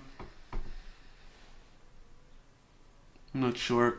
Kitchen Finks trades with Shambling Vent, though. You know what? At some point, we might actually just want to stand back here, not attack, and then we can block their Scavenging Ooze. And then we win, right? Like... Oh, maybe I shouldn't have played Noble Hierarch. I need all of my green mana, which is so awkward. But I want to, like, just activate Gavany Township here, actually. And double block Scavenging Ooze. Yeah, that was bad then. 1, 2, 3, 4, 5. Alright. It was a bad play. Can we make it work better for us? Not really. I think I kind of just fucked that up. Alright. I'm allowed to curse. So now I'm like trading 2 Scavenging Oozes for Scavenging Ooze here. That seems really not great. But I think I backed myself into a corner. I get to Eternal Witness it back. So maybe that's okay. My opponent can't attack with Shambling Vent. Alright, we really just need to work on the time that's on the clock. I think we've stalled out the board here. That's fine. Can even chump block Noble Hierarch here. Or chump block with Devoted Druid might be better. 1, 2. Wait, what if we go block, block? Deal 1 damage to this. Yeah. But I don't want to make this into a 7/7, but I'll make my team into 3/3s. All right, let's do that. Let's chump block here. Oh wait, I'm just an idiot. I just didn't block the Shambling Vent, which I meant to. So now I have to win this Scavenging Ooze battle, and I just can't.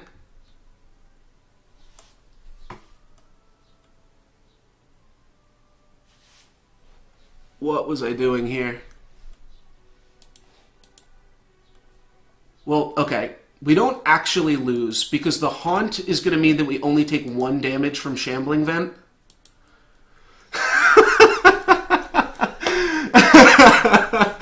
Oh my god. Alright. Definitely painted ourselves into a little bit of a corner here. Our opponent is going to be able to get this Devoted Druid. Cancel. Alright. We're just going to take 1 damage here. Why don't you use the mana for Gavany? Oh, I do still have the mana. Alright, yeah, let's use the mana for Gavany.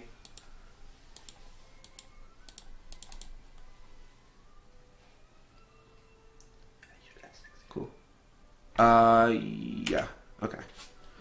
So our opponent's at 16. We're at 1. There we go. There's Path to Exile. There we go.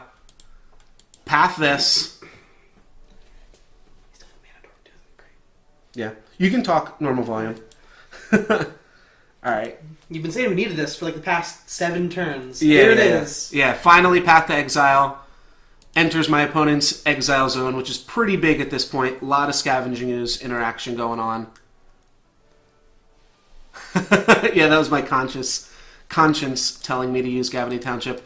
Let's play another Eternal Witness here. Get back Path to Exile. That's dirty. Okay. My only thought was that could we have done it? What else could we have done? The options are Disc Recruiter for just about no value, and Kitchen Finks for Life minimal points. value. Yeah. Because we have plenty of blockers for the Shambling Vents, and they're playing Abzan, so they're not going to bolt us. Yeah, they could Rhino us here, but I mean, you can. Kitchen Finks doesn't play around that. Exactly. Termagoyf, that is not too big of a threat. The biggest threat here is the clock. Let's just try to kill my opponent as fast as we can while also not dying to Shambling Vents. What do we need here? We need mana for Gavany. 1, 2, 3. We can't. So let's just play... Let's just play this. Now my opponent can't attack it with Shambling Vents. My opponent's Hellbent. Alright. I think we did it. Can't attack with Eternal Witness. It just gets eaten by Event. Put our opponent down to 7 here. We've got next turn lethal. We can just activate Gavany and swing through the Grimflayer. They block on Grimflayer. No, they're actually at 9 life points. So they block here, take 1, 2, 3. Or they block these two. Take 1, 2, 3, 4, 5, 6, 7, 8. Alright, we don't have lethal yet. Don't forget Grimflayer's a 4/4. I'm not sure Yep. I did the math. Yeah. Okay, Temple Garden tapped.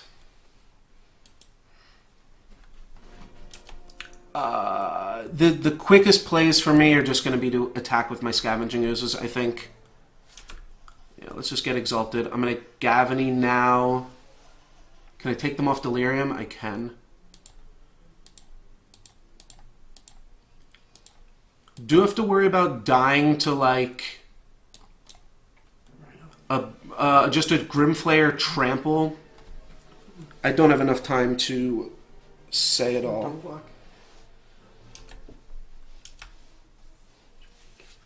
Alright, so what I can do is I can...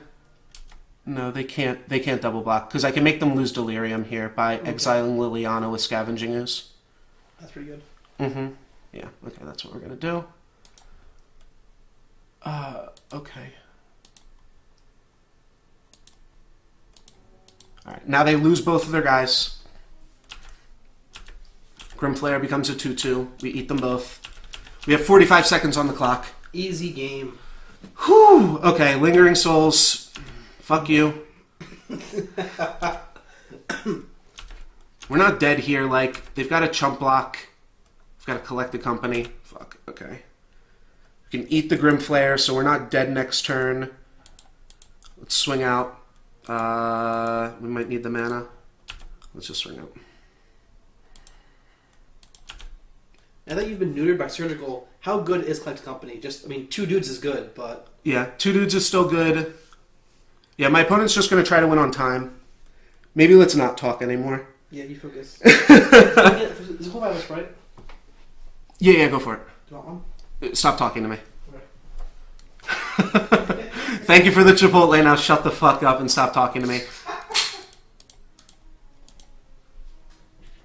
Oh, fuck. I shouldn't have even cast Collect the Company. It's way too many triggers and shit. Oh, fuck this. Alright, I'm just F6ing. Fuck you, Eternal Witness. Alright, I'm just gonna A-space as quickly as I can. I know this isn't Eternal. I'm F6'd on my opponent's turn. I'm gonna F6 on my turn. I'm gonna attack with all. Whew! And that was a game. 4 seconds left on the clock. Why'd you cast Collect Company? We did it. I have no idea why I cast a Collected Company. My opponent, we already F6. My opponent's trying to win on time now. Goes down to -12. Whew, that was a game. Thank you guys for watching. Thank you for the Chipotle. Wow, that was a crazy game.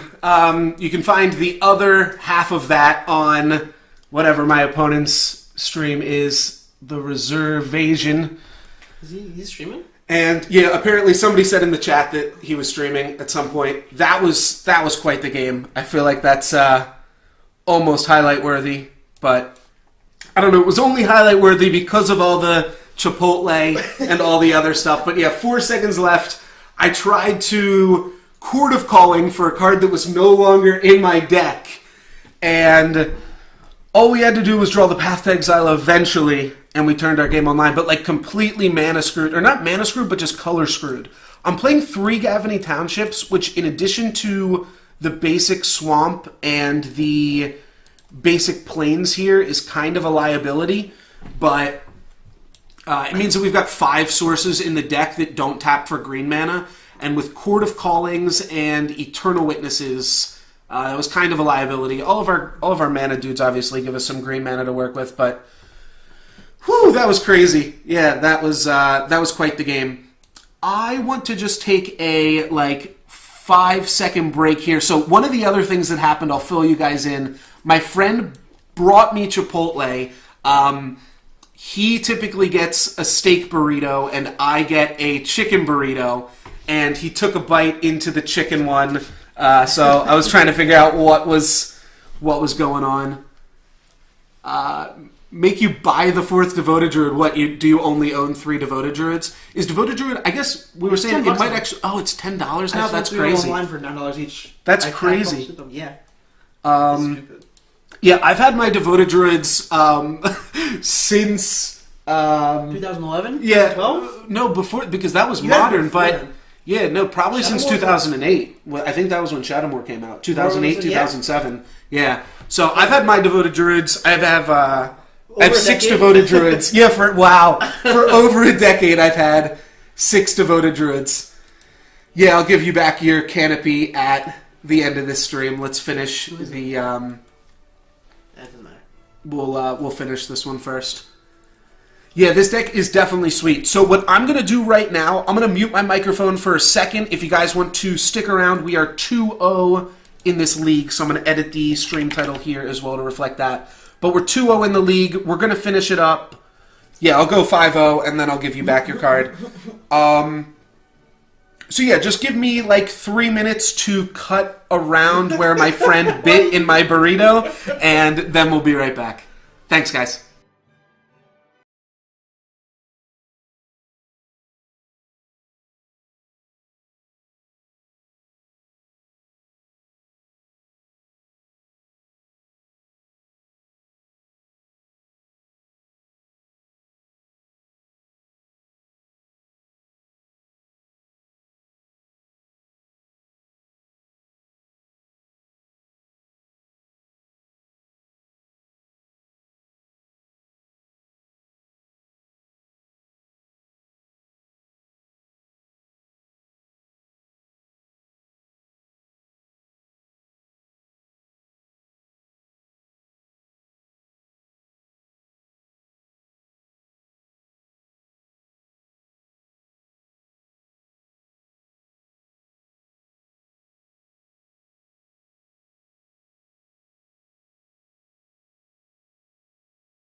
All right, dudes, we're back. I'm going to keep the eating to a minimum, both for time requirements and because this isn't an ASMR video. But 2-0, it's a pretty good start. Pretty good start. And that one was a nail biter. I had another really great game against Abzan. There's a clip of it on my YouTube channel. Basically, same kind of thing happened. I almost ran out of time. So for game 3, I boarded in Quill Spike because I only had 4 minutes to complete the game. It's pretty sick if you want to check it out. But yeah, there's a link for that on my YouTube. You can find my YouTube channel in the info located below the stream. And I post full stream VODs there, as well as highlight videos and other like tutorials and things for different games that I play. But if you are watching on YouTube, you can also catch me live on twitch.tv/NoLucksGiven. Oh, can I share this on Facebook? You're streaming? Sure.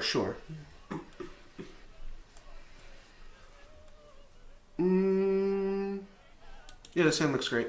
Sorry, I was just thinking.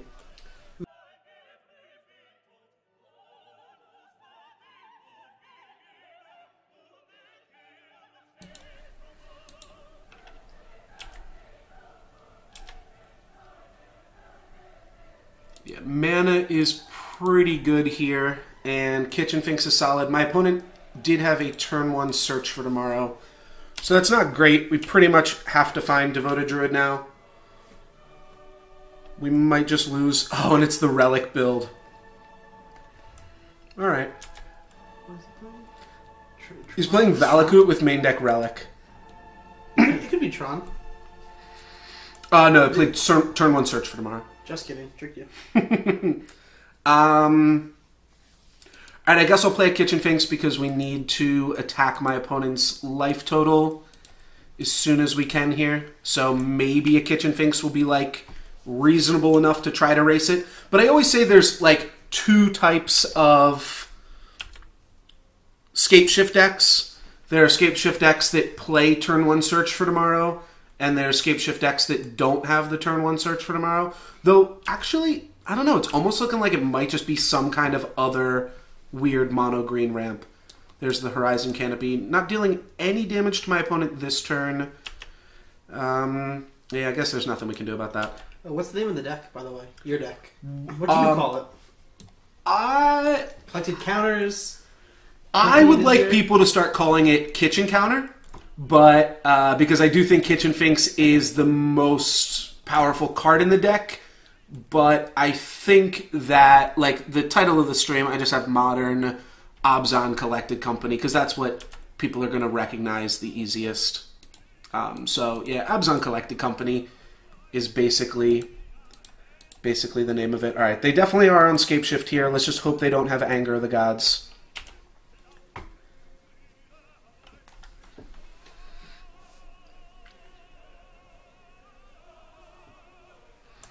Yeah, but Kitchen Finks is run in this version. The Counters Company, I believe, refers to a slightly different version of the deck, whereas this version of the deck is Abzan. The Counters Company deck that I believe you're referring to is can just be green-white even, but there's a lot of other stuff. Yeah, that's true.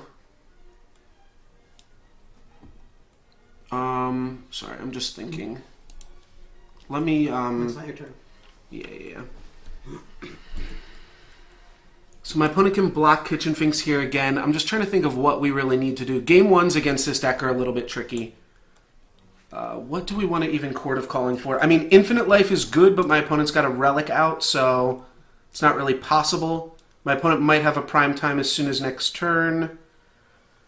My thought would be to just try and draw a third piece of the combo, then Court for the last piece. Yeah, and the thing is, the only combo pieces that we can really use are Devoted Druid and Kitchen Finks here. But I think we just want to draw Devoted Druid as soon as possible. Sure.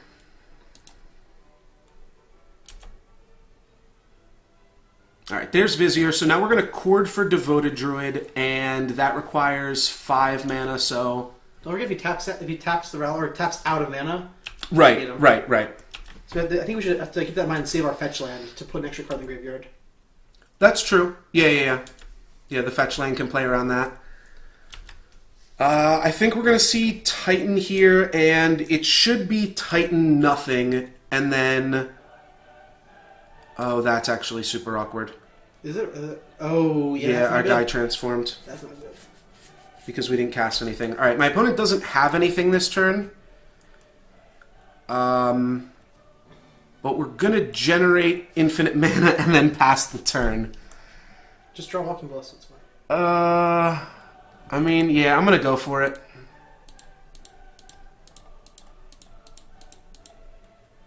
Hold on. It doesn't play around Lightning Bolt, though, in his deck. That's fine. Him just have... Okay.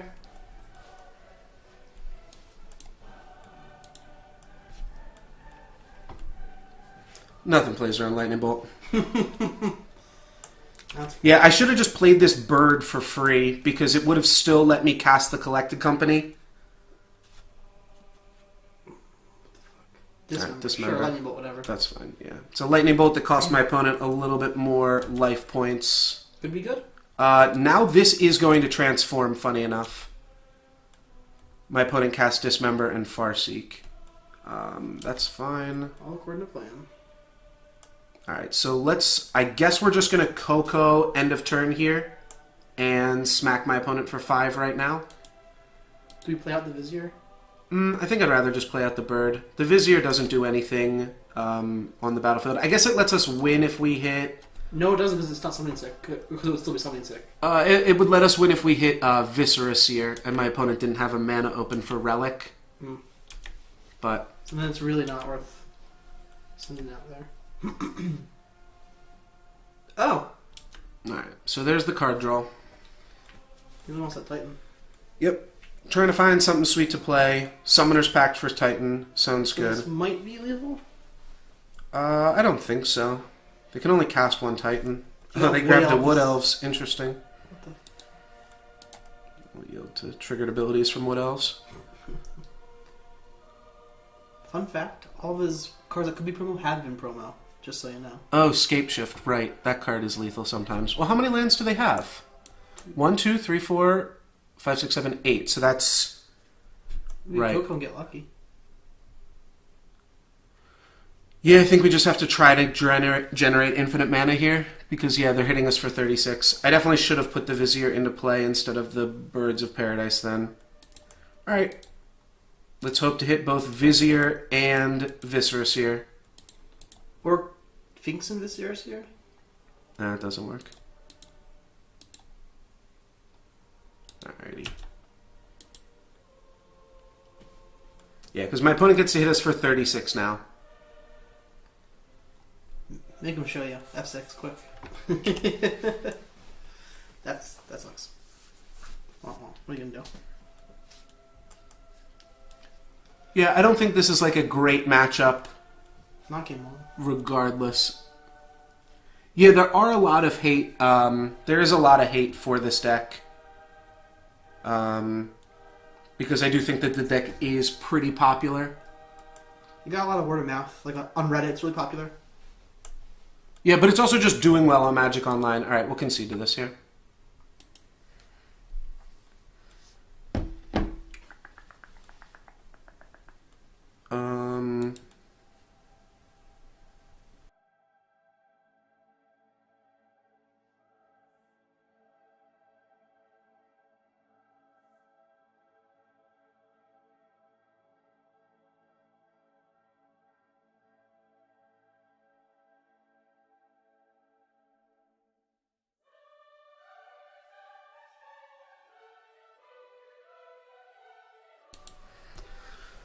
Alrighty, what do we want here? We definitely want Aven Mind Sensor. It's always questionable whether or not... Yeah, there wasn't really much we could have done that game. Maybe I could have activated Duskwatch another time or two in there. I'm going to try to concentrate. The Duskwatch flip. The Dust Watch flip didn't even matter. Because I let it flip and then my opponent flipped it right back. So it didn't actually do anything. I'm always curious how many Path to Exiles we want against my opponent's deck. And what's interesting too is Infinite Life does actually beat them. So yeah, that part's always interesting. We definitely want Selfless Spirit, Fulminator Mage, Aven Mind Sensor, and Sin Collector. That much is pretty straightforward. My opponent had Dismember. We didn't see Lightning Bolt, though. So I don't know if we want Spellskite or not. We don't really need Walking Ballista either, because infinite damage will kill them. It's a little bit slower on the clock, but we should be able to get there. I think I'm going to go for 2 Path to Exiles. You know what? Yeah, I like Spellskite because it protects Aven Mind Sensor. And I think no Tide Hollow Sculler. Trim down a little bit on the infinite combo. I'm not sure what else I can cut here. Do we want Decay to answer his sideboard cards? Like, he already has main deck Relic. Yeah, I'm just not sure how much I can care about those things. We could board in Reclamation Sage. Just, like, and then we're boarding in 1 card against those things. Which is okay, because we can tutor for it. Yeah, then we'll have the tutor available. We're pretty much always going to want to tutor for Aven Mind Sensor, maybe Fulminator Mage sometimes. Alright, we're boarding in a lot of 3-drops. Let's board out some Kitchen Finks, but I think we still want the ability to combo. I don't know. It's tricky because the combo actually is really good against him. How good is 4 Devoted Druid? Is that crucial? Yeah, I think it helps us just being faster. Maybe we just don't want to go on the Path to Exile plan. Though it is tough to, like, if we're on the Aven Mind Sensor plan, we're just going to let them, like, cast a Titan most of the time. And then we do need to actually get it off the battlefield because it's just a 6/6. Selfless Spirit is in the deck. I did bring that in anyways. Alright, well, we submitted. I wasn't paying attention. We'll be on the play. Time's up. Oh, I should have boarded out Scavenging Ooze. Did I? View sideboard. Alright, we didn't sideboard. Sounds good. Wait, what? Oh. I forgot to click submit. That's fine. Well, yeah, we just did it too quickly. Or too slowly. That's fine. This hand can win. It's got Devoted Druid. So if we draw Vizier and another combo piece... Definitely not the strongest play, though. Yeah, should have sideboarded. Mana or Beatdown? I'm gonna go for Beatdown here. Yeah, our hand's a Beatdown hand.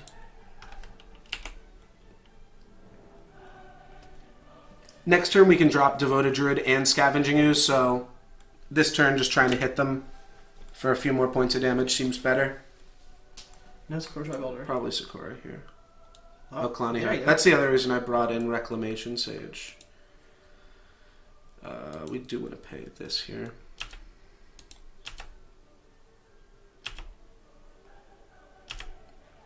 Alright, let's bring on the beats. Hopefully this will be enough. Just going to start activating Gavany Townships and kill our opponent kind of quick here. I mean, if they have anger, they just win. It's not like Beatdown is good against anger.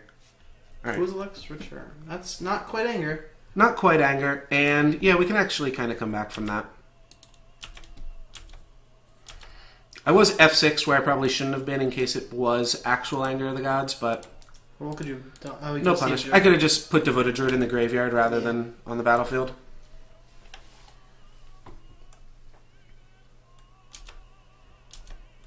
This is fine.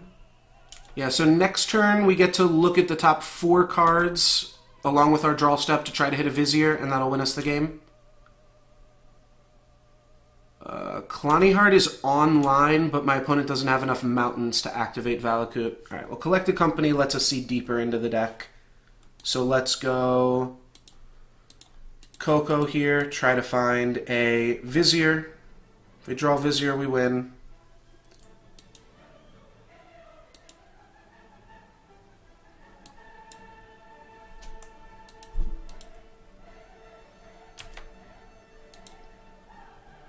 Let's get that back and try again next turn.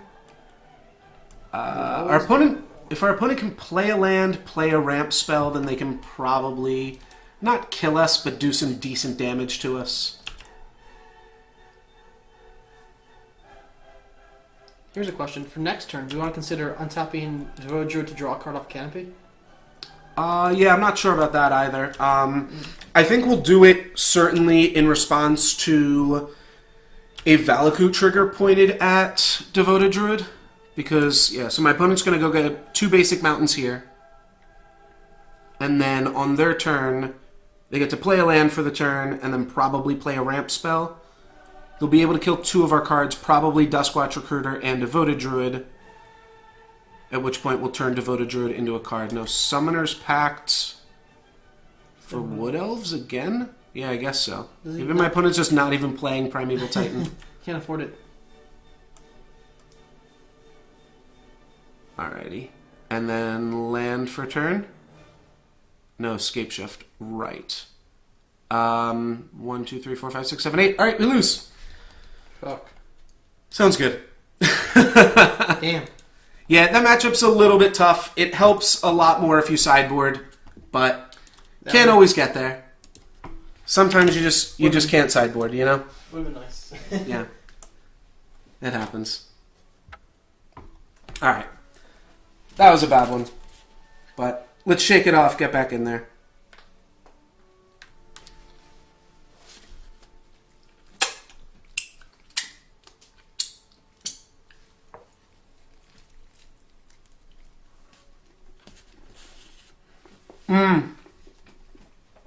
You wanted me to use the canopy before the game was over?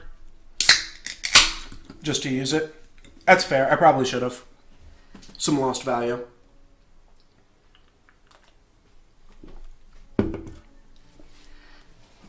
All we have to do is win one of our next 2 matches in order to get some prizes here.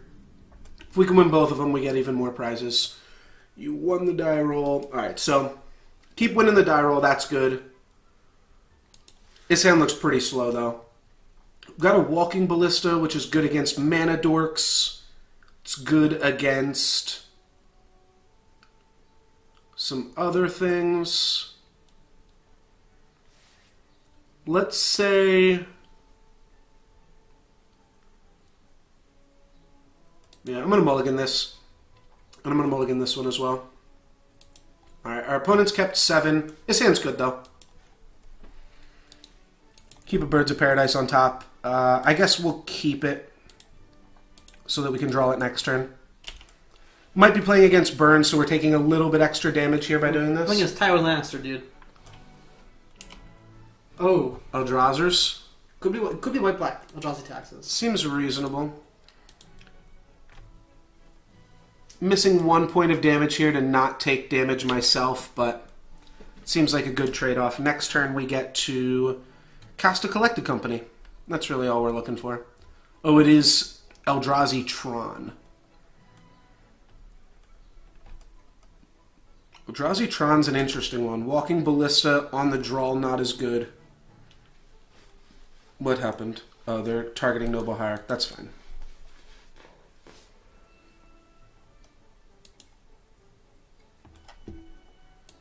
I think I think you have a better matchup versus this Tron deck. Better matchup? I think it's slightly better than like red-green because there's no right, power yeah, puzzle. yeah.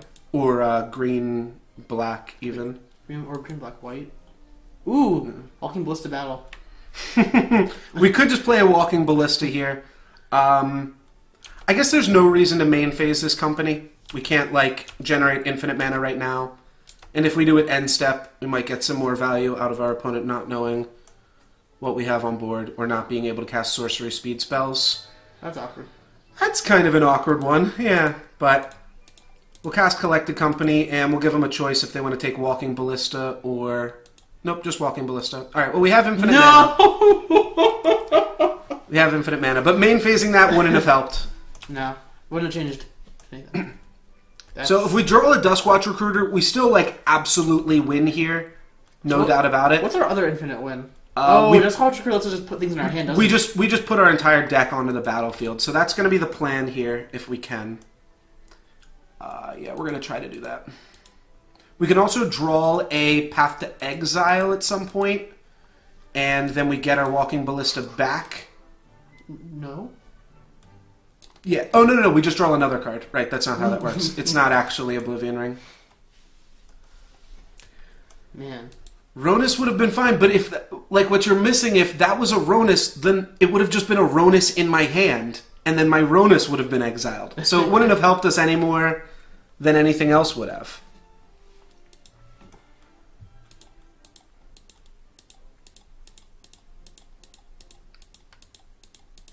Getting good at this. This combo is actually one of the easier ones to just generate infinite mana. Come on. Alright, we get to go again, and I'll grab a Viscera Seer so that we have infinite life as well. And this is why I don't think Walking Ballista is, like, even super necessary more than half the time. Because, like, the amount of times that you can actually just do this is pretty high. You have enough mana, you have enough mana. We need to make more mana anyways at the end of this, because we're going to cast our Devoted Druid again. You're right. Alright, so we can grab an Anafenza and then either a Noble Hierarch or a Vizier here. Well, a Vizier would be good backup. I'm going to grab Anafenza, Noble Hierarch, and we're going to bolster onto our Birds of Paradise. My only concern would be things like O-Stone or All's Dust. Yeah, they can play some dumb stuff here for sure. Let's just... They don't play Oblivion Stone though, right? No, they do play O-Stone. O-Stone, it's like 3 O-Stone, 2 All's Dust. Is All is Dust makes sense, yeah.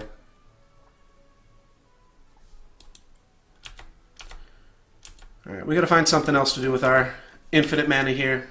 Right now our infinite mana is allowing us to swing for 2 damage a turn. I wouldn't think that they would play O-Stone, but they do have Tron, so they can All is Dust us here. That card's unexciting. Yeah. That's what I was thinking they were going to do, is just dump dumb monsters, which... Sure, whatever. These cards don't have any text. Yep.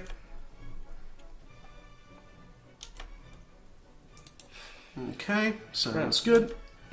Should we have considered Viscera Seer, like tossing away like an Ewit or Noble Hierarch just to scry a little bit? Yeah, that's true. Yeah, maybe at the end of this turn we will get some scry action on, because all we need to do is find a mana dump, and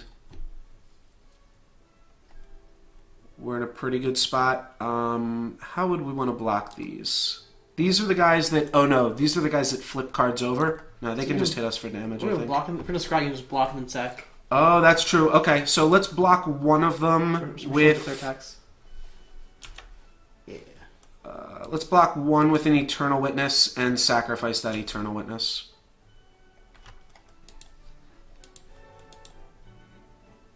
All of my other creatures I kind of want to keep. Honestly, I'll keep this too. The beats are coming. I'm pretty sure that that's like a good enough card here. I've seen worse. Alright, map. Doesn't do anything. He's got all his lands. Yeah, he could get like the Sanctum that lets him get another tutor. But then he still needs a big thing to do. Right. Buried Ruin. Buried Ruin returns an artifact from his graveyard to his hand. Walking Ballista? Walking Ballista is going to be too slow here. I guess they can cast it for X equals 4. Yeah. That's not bad. Yeah, that's not bad.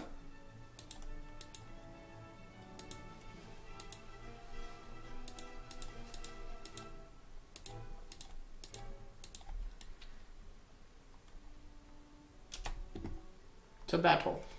So we can swing with Eternal Witness here, because they'd have to trade it with Thought Knot Seer and then just attack in the air for 2. I think that's our best attacks.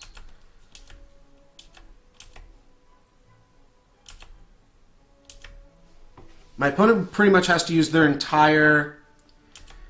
Yeah, but it's still their entire turn. 4 pings means that they could, like...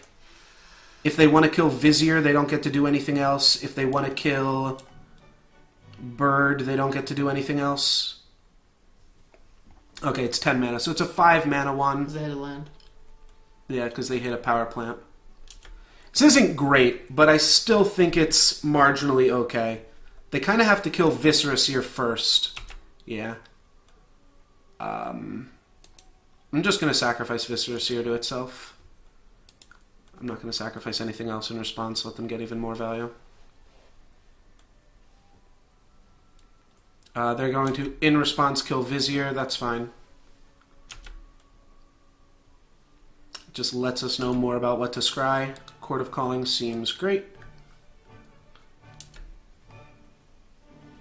Turn too late though. Yeah, it doesn't give us anything infinite here, but it can still give us some things that are pretty good. So we can continue to hit in the air. The thing is now my opponent's going to be able to put 2 more counters on Walking Ballista. But that's only 3. Even if they hit a land, it's only 4. Main deck, what 22 or 4? Not to kill them necessarily, but to stop the Ballista. There's no red caps, right? Yeah, no red caps. We can't get our own Ballista, because that doesn't work. Very sad. Yeah, I mean, it's probably just like Eternal Witness or something, to be honest. But I don't hate that. Yeah, but I almost just want to activate Gavany Township. Well, let's see, how much mana do we have? 1, 2, 3, 4. We've got enough to do it here. It just requires... Yeah, we have a lot of mana. Let's attack with birds still, because the card is almost lethal.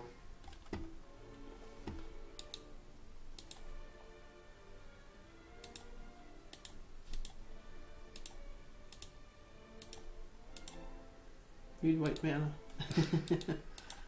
Control Z is also undo, by the way. Yeah, that's easier. For me. Alright, so we hit him for 4. Yeah, it's almost lethal. We can untap our Devoted Druids here and make a whole bunch more mana. There's another power plant, so they can activate Walking Ballista 3 times. Yeah, that's 4 damage. Oh, they're just going to cast a new one for X equals 6. That's pretty good. That's pretty good.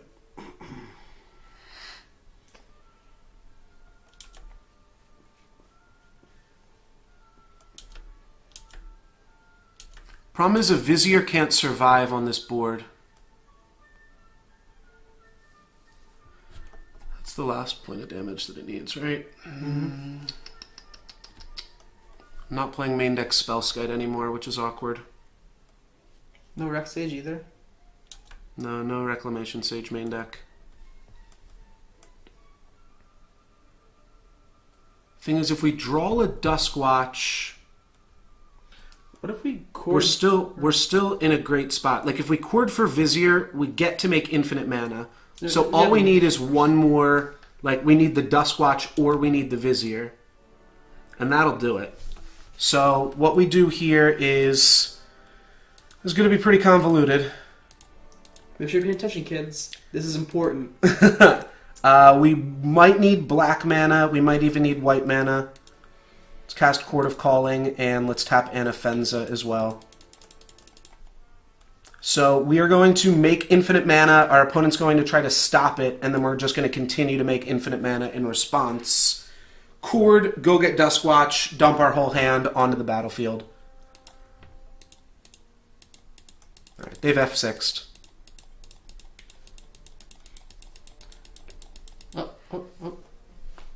Alright, so they're going to respond, and we're going to say, alright, in response, we're just going to keep going. Nice response, friend, but no thank you. Let's untap this guy as well. No thanks.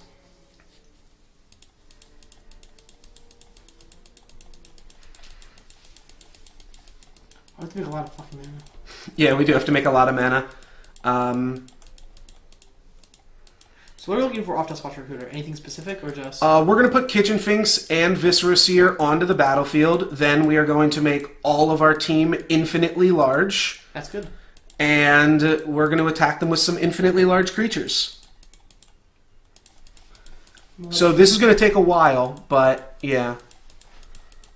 We're going to go for it here. We are just going to need a lot of mana, so I'm just getting that out of the way at the beginning here. My opponent might concede to Duskwatch Recruiter. This combo is like, if we were playing in paper right now, I could explain the combo to my opponent and explain to them that I'm going to have, 20 infinitely large creatures out on the battlefield or whatever it is. Because we're playing in paper, it's a little bit more arbitrary. You only need about 120 mana. Okay. Let's activate your deck. X equals 4. Cancel. It's probably quicker to just let it happen, but... How much is this? X equals 0. Alright, we'll just do it for X equals 3, just in case. Survey says... So we cored, we're going to go get Duskwatch Recruiter here, and then we're just going to keep activating Duskwatch, take everything and put it out onto the battlefield. We do need to keep these bolster triggers around.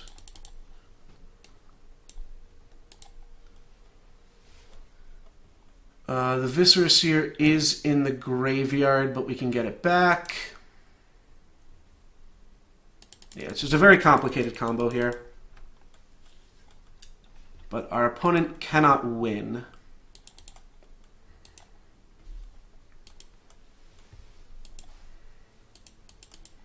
It might be able to win if they have, like, Ugin or something. They can beat infinite mana. So they might just... Well, they're not going to concede. So we just got to keep going here. Unfortunately. I think we got the stack resolve now. Well, once the stack resolves, we lose this Vizier. So...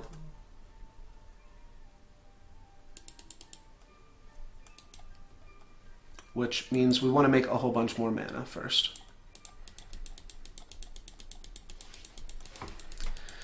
We have 15 minutes left. It's only game one. It's only game one, yeah.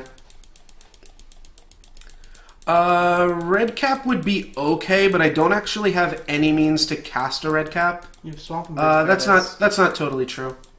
We also have Overrun too. Yeah, we could Eternal Witness a Chord if we wanted to get a red cap. Red cap's good, but like you can't put all of these cards in your deck just because they make it better when your opponent doesn't concede to your like clear win anyways.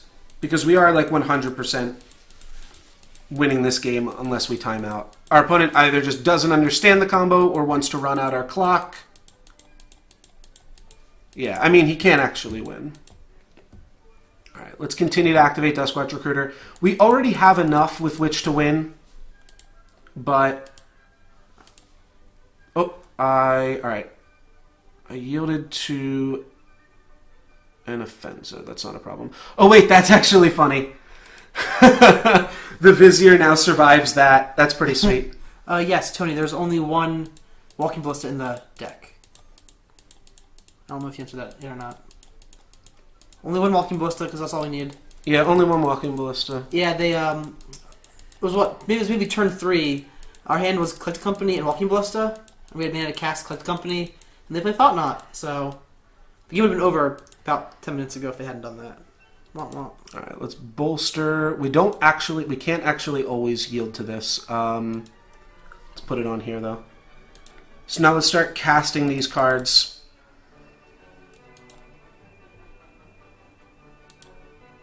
We can always yield to Kitchen Finks. Come on. We Eternal Witness back the Viscera Seer. We play the Viscera Seer.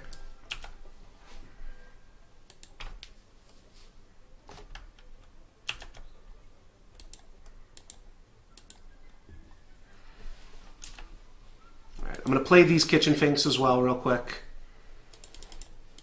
because they'll also get infinitely large.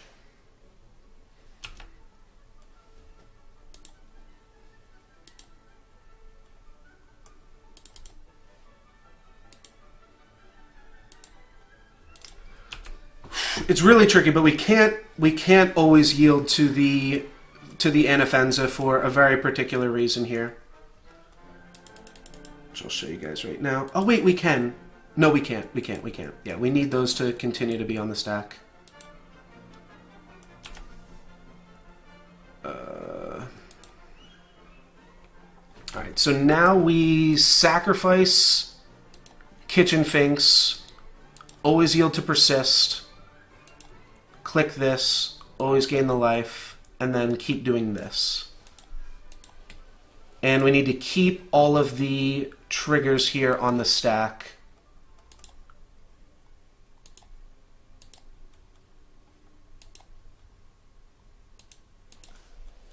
So if we keep auto yielding to an offensive, it'll keep bolstering the same thing that dies? Yeah, so The tricky part is, like, eventually the kitchen finks that we are persisting will be our smallest creature. I know, I see. Gotcha. Yeah, I explained this in my video, but it's a little bit complicated to explain right now, but I think you'll see it. We're essentially just going to keep a bunch of bolster triggers on the stack. Let me get this shit out of here. He also don't only do it this much. He's also only at 6. Oh, that's a good point. All right, maybe this will be enough then. Are we killing him this turn or next turn? We can't kill him this turn because he's got enough blockers, but we need to actually have enough bolster triggers so that our entire team gets bigger, and we make him sacrifice his board. We could stop now and see if he has the Ugin or whatever, because he still because he gets to untap, he gets to play Ugin or All's Dust, and then if he hasn't, we're boned. So maybe they'll save the time for next turn, like do it at his end step if we know for sure we're gonna win. That's true. Okay, let's just start alter yielding then. Bolster trigger's got to go somewhere. I'll say bottom this. Put this on top. I mean, we only lose if he's got... He has to have All's Dust or Ugin. Yeah. Just like 3 or 4 cards in his deck. Can we always no to Viserys here? And we'll No, you can't. Oh, it's top or bottom. It's not yes or no. Yeah, unfortunately you cannot. That's fine. So this is the... This is this combo. Our creatures don't need to get infinitely large. They just need to be large enough to all kill my opponent. Let's enter combat here. And let's declare attackers. Who all can attack? This. Is that it? Right click. Oh, this Devoted Druid can attack, but I forgot to untap it. Alright. That's fine.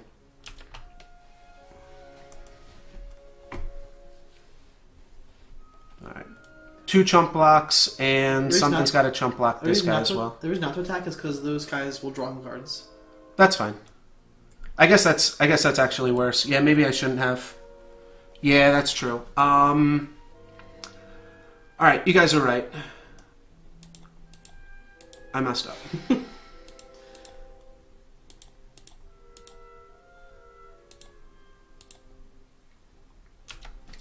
Fair enough. We solved our issue. Let's just play this.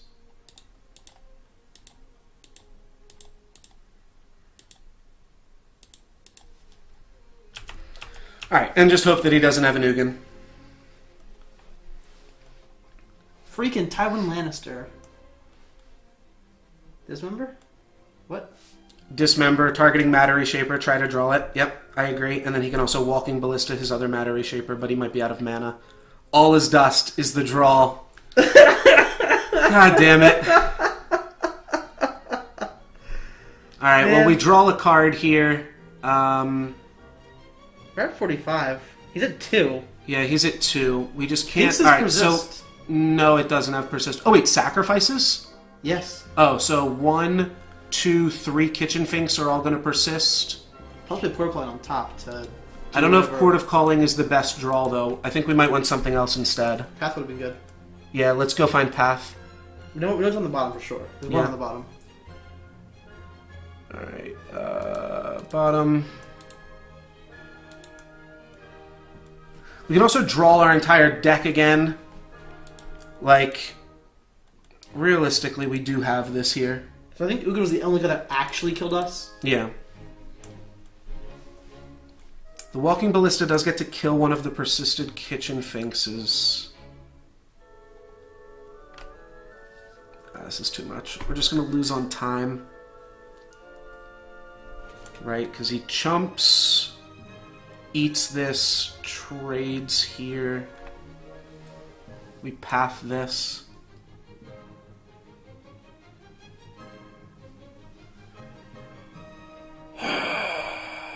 Okay.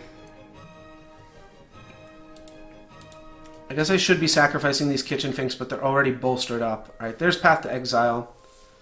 That'll I do guess it. I'll keep it. Yeah, I mean, we should be activating Duskwatch Recruiter infinite times here too, to just like have so much stock in our hand. Like, Put it on top. Put it on top. we might actually need that to win though. I might actually go get the combo instead. I know I just spent all my time doing that. Oh, actually, no, I still have... No, I can't tap this Devoted Druid. Never mind. So, this is what we're doing. Our Kitchen Things persists. They get to kill one, or block one with Walking Ballista. Oh wait, they have 9 mana here. Oh yeah, that's real bad. Yeah. So they'll get to kill both of our Walking Ballistas. Can we have one? Yeah, so we can untap Path Walking Ballista and then like drop our combo. So we should have been able to win if this was in paper. We just untap, path this, drop our combo again, win the following turn. But I just don't have the resources to do it here. More specifically, the time. Yeah, alright. We're going to try to win 2 games in 8 minutes here then. Board in Fulminator Mage. Board in Path to Exile. I don't love Abrupt Decay. Don't think we need Scavenging Ooze.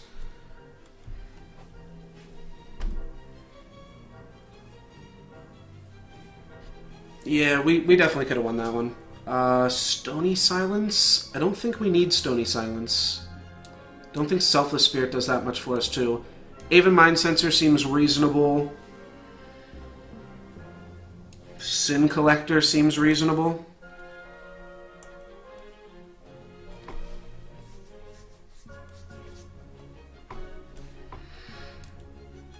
I mean, it was kind of a punt. I guess it's a punt. I still don't feel that bad about those games that, like, you win if you're just not playing online. Yeah. I like Fulminator Mage, Aven Mind Sensor, Sin Collector.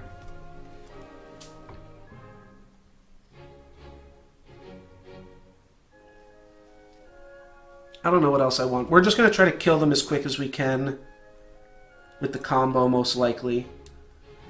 They're not going to concede to infinite life, so don't even need to worry about it. Let's be on the play. Let's keep this.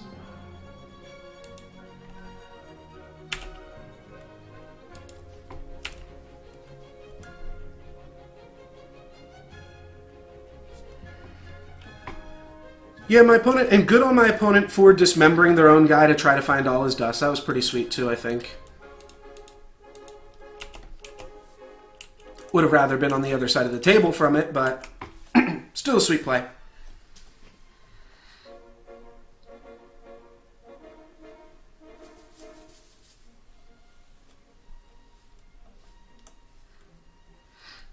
Alright, turn 2, they've got a Walking Ballista for our Vizier. I don't mind because we've got a backup Vizier. That seems fine.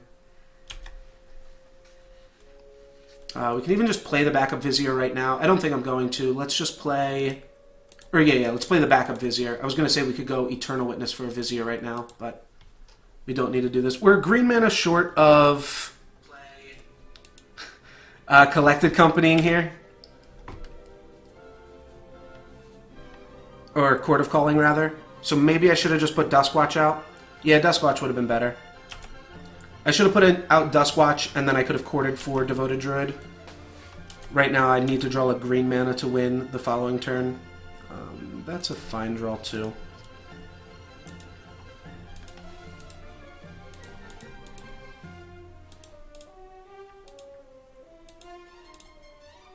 Cancel.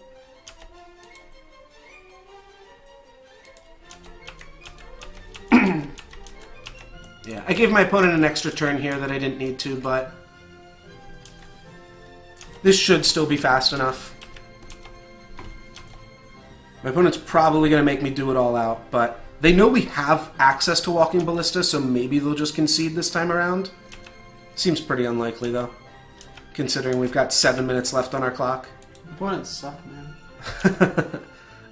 We do want to main phase this chord as well, so that this Duskwatch Recruiter doesn't flip.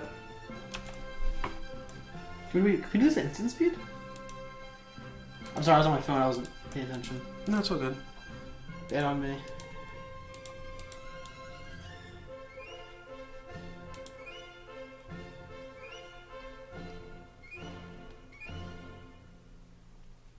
We don't win this turn because Devoted Druid does not have haste. It is summoning sick. But we should just win this game. I don't know exactly what my opponent can do to interact with us here fully. I mean, they can have Dismember and the other card. One more land and he has all his dust mana. Oh, he's just going to cast all his dust? Alright, let's get out of here. Sure, yeah, we lose all of our permanents. We're actually not still in the worst position. I definitely could have played that a little bit better. But Eternal Witness for Devoted Druid. I play that. Let's play the Devoted Druid. Next turn we play Duskwatch Recruiter into Vizier. I guess we're fine. I'm just tilted. Yeah, we could have won a turn earlier if we played the Recruiter instead of the Vizier. I just wasn't... I was trying to play fast and read chat and all that jazz.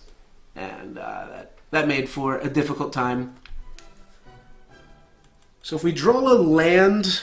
Never mind. Opponent's at 10. He only has one card in hand. He hasn't done anything yet. They have one card but 2 Mind Stones and a Buried Ruin. And... That card kind of is a thing? Draw this ability only if you have no cards in hand. Okay. It's like sort of kind of thing. Only loosely. Yeah, they definitely have some good draws. I definitely just didn't activate Gavany or Duskwatch Recruiter. That was pretty bad. Like I said, I'm trying to play fast. That means I'm playing pretty loose here.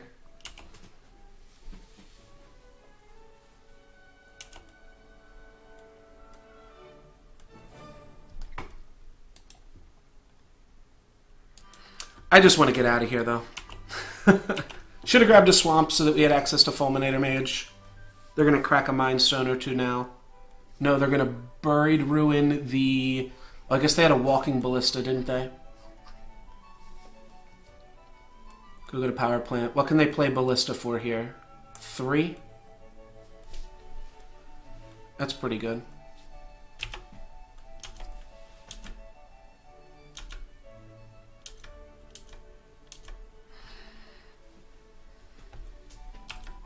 Alrighty. Yeah, this is pretty shitty. We can play and activate Duskwatch Recruiter. That's not really going to do that much for us, considering they will be able to just kill this, but you know, we can put a Devoted Druid onto the battlefield.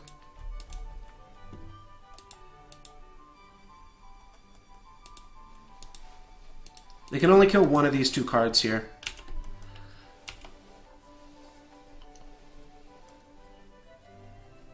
Yeah, the time restriction for Magic Online definitely makes this deck a lot more difficult to play. I still love it, but yeah, it is noticeable. My opponent can pay, yeah, they can tap out to give their Walking Ballista 2 +1/+1 counters, and then they can kill Devoted Druid or Duskwatch Recruiter.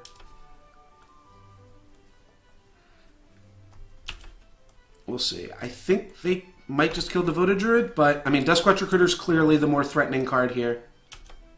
Alright, they're going to kill Duskwatch Recruiter, which means if we CoCo into Vizier Eternal Witness, we win. Alright, that doesn't win it. But that gives us the same out next turn. So my opponent's going to spend their entire next turn doing the same thing, pumping up the Walking Ballista. They should swing for 3, kill one of our guys. Unless they've got a big 7-drop here. 8 mana, double pump. Yep. Alright, double pump Ballista. Yo, what's up? Kill one of our druids. No. No blocks.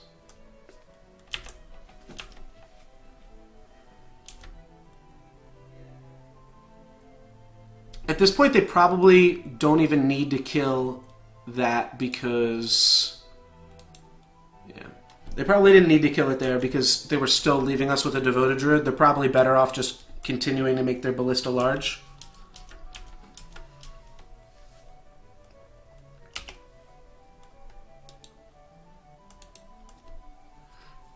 Now we definitely can't win.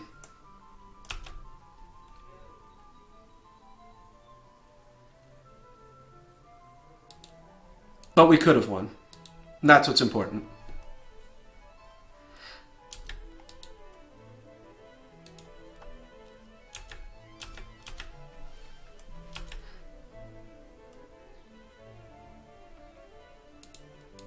Alright, they're going to give us an out here then. So again, yeah, Collected Company into Eternal Witness. Vizier. And we actually just win. See what happens.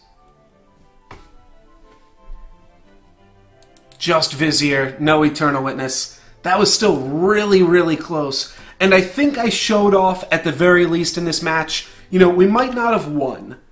But at the very least, I think we got to show off exactly how powerful this deck can be. I showed off the infinite mana, the infinite life, the infinite damage combos, as well as just how quickly you can get back in it. Weren't quite able to get there, as time constrictions I think made me play a little bit loose, but I'm still happy with how this match turned out. Let's concede this one. Let's try not to tilt, and let's move on to the finals here. We're 2-2. But I think we can still pull it out. Just one more win means that we at least get our entry fee back. Which means if we had fun, we just had fun for free. And if we lose, so be it. Won the die roll. I'm going to mulligan this, look for a slightly more mana dork heavy hand. This one looks good. That one looks good as well. Let's lead off with Birds of Paradis. We have turn 2 Devoted Druid and a turn 3 kill. Oh, and we're playing against Urza's Tower. Now, as long as they don't Thought Nazi us and take our Walking Ballista, we do actually get to win this time. This is how this matchup's supposed to go.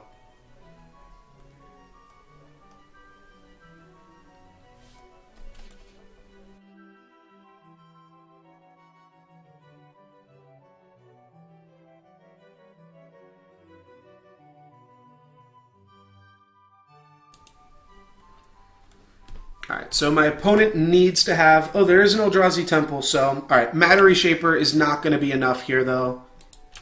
We get to make infinite mana. I conceded that one. We're on the next match playing against the same deck. Oh. But this time we've got a very straightforward turn 3 combo. And Walking Ballista has not been... Walking Ballista has not been exiled from our deck. My brother's a fucking idiot. Do you want to talk about it on stream? Or? No. Alright, so He's dum-dum. Let's go grab our dude here. Yeah, playing a deck like this on Magic Online, especially also like trying to manage chat and shit like that, is pretty dumb. What's funny here is we can actually just get Walking Ballista, and this is going to be a lot simpler. We just get to Eternal Witness it back. It plays into Surgical Extraction, and it's like a lot less sweet of a play, but yeah, it lets us do it a lot faster and save time on our clock. All right, so exact same matchup. What did we do last time? I don't even remember. Did we even sideboard? We did sideboard, okay. Yeah. We sacrifice our creatures. Sin Collector's good. Fulminator Mage is good. I think this is what we did. I believe we boarded out Scavenging Ooze, Kitchen Finks, and Anafenza. I'm going to keep in Walking Ballista this time. I think I boarded it out last time. Make sure that we have an answer in case they Thought Nazi our Walking Ballista again. I mean, we can't really have an answer. We can just... I mean, try another way to win. Oh, so you think we should keep in Anafenza? We might need to. Like I said, if you're playing in real life, the last match you would have won game 1, even though they immediately got rid of. The thing is, like, we also have to draw the Walking Ballista for that to happen. Yeah. Gave you a heart attack. No, I don't love Spellskite. I can't think of anything that Spellskite really does in the matchup. Doesn't really protect against anything. Reclamation Sage is kind of interesting. I think we just want to bring in Path to Exiles, and I think I'm okay with the chance that they might Thought Nazi our Walking Ballista. It's pretty unlikely to happen, and if they get us, they get us. I think that's the line I'm willing to take here. Then do we leave Cersei or N? Oh, we still have to describe our whole deck. Yeah, well, Infinite Life is still good against them. Gives us time. This opponent also was willing to concede. Yeah. So that does help us. Oh, right, Spellskite is good against Walking Ballista. You're totally right. I always mention Spellskite in this matchup, but I haven't brought it in yet. If that's the case, I do still think we want Sin Collector. I'm not sure how important Aven Mind Sensor is in this one, but they do still play Map, so it seems decently important. What else could we do? Put out one chord? Don't love it. Just board out more Kitchen Finks. Can we board out? No, seriously. Can we board... No, I was going to board out Devoted Druid, but I get why not. Yeah, I'm not sure. I'm also not sure if Stony Silence is good enough against Eldrazi Tron. They're not playing Osta. I mean, it turns off their maps. It also turns off Walking Ballista. So maybe that is a decent route to go You're right, as it well. does turn off Walking Ballista. Yeah, I know, but we can Reclamation Sage and like kill it or something. So or is there just... Reclamation Sage in the deck? No. Check out the Stony Silences. My vote's against Stony Silence. Yeah, Stony Silence is the main reason to play Ronus over Walking Ballista. Ooh, but yeah, it does stop Mind Stone, Expedition Map, and I mean, we could just board in Reclamation Sage too, but that seems loose. I think we'll just try to not have them both be doing the same thing. They might just concede to it or whatever Walking too. Ballista put in Anathenzin? No, Walking Ballista is a lot simpler to execute. I think I'll board out one Vizier as well. I need to board out more cards, just in general. We still can't interact with our own Stony Silence, so we're just going to lose our own Stony Silence. That's fine. As long as we submit the deck. Did you hear yourself? Yeah. No, this is fine. This is fine. Thank you, Refute. I did almost miss that. Let's play a game. The game is called Pronounce Your Opponent's Name. I think it's Inaruktuk. Yeah, I'll agree. Ruktuk. Inaruktuk. Sand seems great. Got the Sin Collector. We got the mana. Apparently, my sideboarding clock was at 0 for like 3 seconds. Yeah, that's why we board in Stony Silence.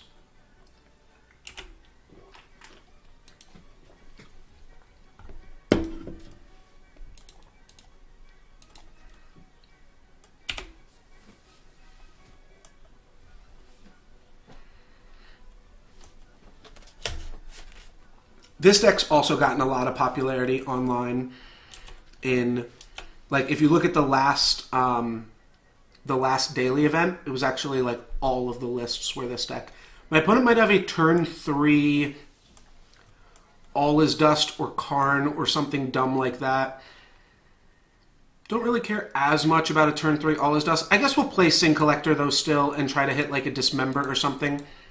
I'm leading with Horizon Canopy here, so that way we can save Verdant Catacombs for a Relic of Progenitus play around.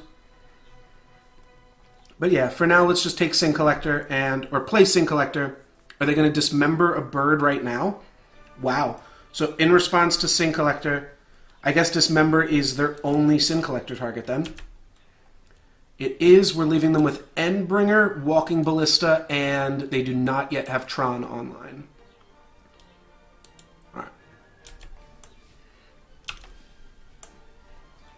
Endbringer, Walking Ballista, mine.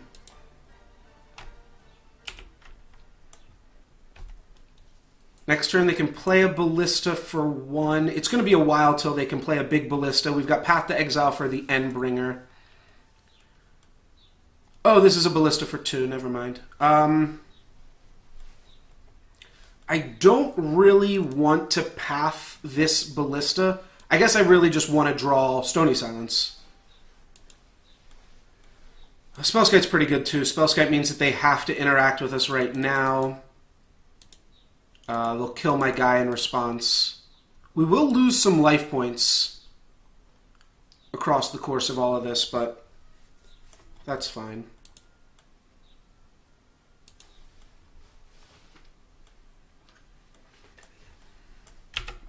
We have a lot of time on our clock here.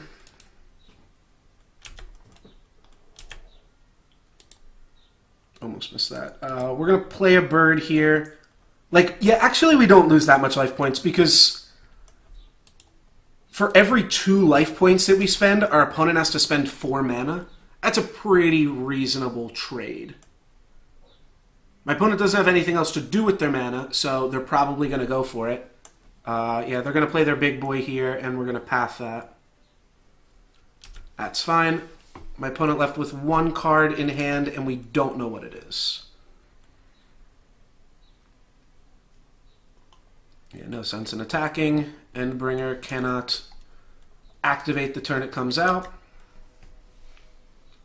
Ooh, and they tap this out, so I can actually go Path to Exile,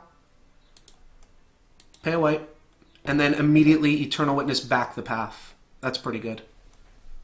They'll grab a Wastes here, so they will have access to some mana, but not a huge deal. And the fact that we get this path back is pretty sweet. We could have also used the Eternal Witness to combo off. Maybe that would have been better.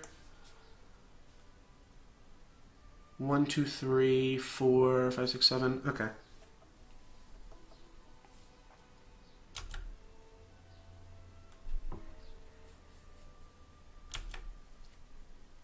Alright, well, we didn't need to use our combo pieces anyways. Let's play Devoted Druid. I think I'm going to hang on to Vizier here, though. My opponent's got 1 turn to draw You can all turn his up the dust. ballista. Oh, but you have the spell guy. Yeah, we've got Spellskite, so we're decently protected. Good call, Refute, on bringing out in that Spellskite. We'll see if they go for a Walking Ballista pump here. Again, I'm fine to just sink all of my life points into Spellskite right now. Let's see if they draw with Mind Stone. The reason I didn't play the Vizier is because they kind of need to draw with Mind Stone, and they might not realize it yet. I'm going to redirect anything to Spellskite.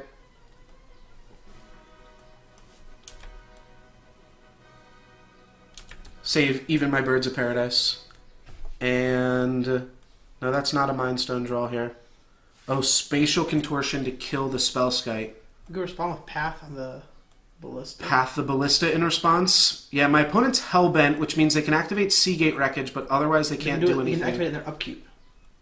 Yeah, they can activate Seagate Wreckage in their upkeep, right? But yeah, I feel like I like that. I'm just saying, like, is it worth getting rid of our Path to Exile here? I think it is. Yeah, I think we're going to get rid of our path. So now if my opponent wants to shoot, we just get to pay 2 more life in response again to them shooting the Birds of Paradise. No, they're going to go and get another Wastes. Surprised they have 2. But I guess it's because Path to Exile exists in the format and Ghost Quarter exists in the format.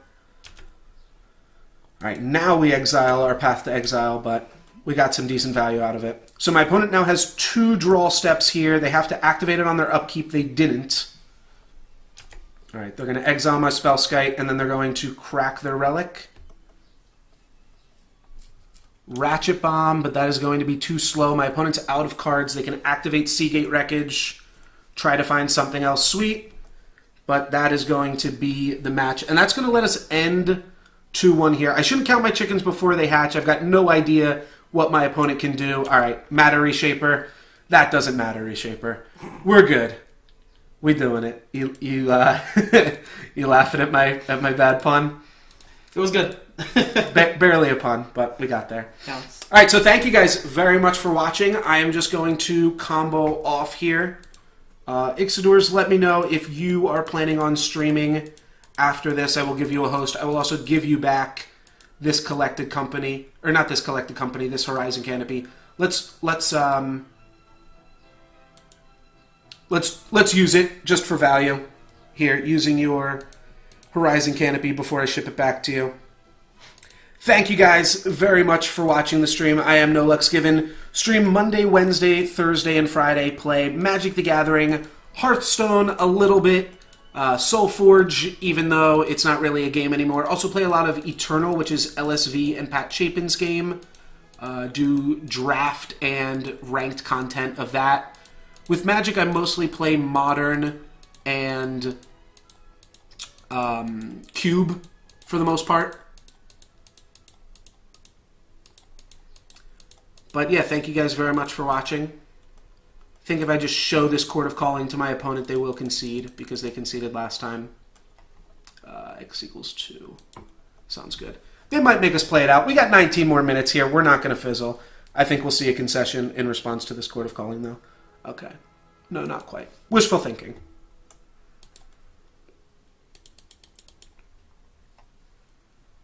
All right. That'll get the concession. Thank you guys very much for watching. Here's what we got. You can also follow my YouTube channel. There's a link for that in the info below the stream. There you can find all of my past stream VODs, including this one, if there's any part of the stream you missed, as well as highlight videos and tutorials and different things like that. But once again, thank you guys very much for watching. I'm going to throw a host... Open the chest first. Open the chest. Over my buddy. I'm not going to open this chest. I'm going to sell it to some bots. But, yeah, I'm not going to open up the chest. It's worth more money unopened than it is opened, I think, like every time. So thank you guys very much for watching. Hope you had fun, and I will see you later. Peace.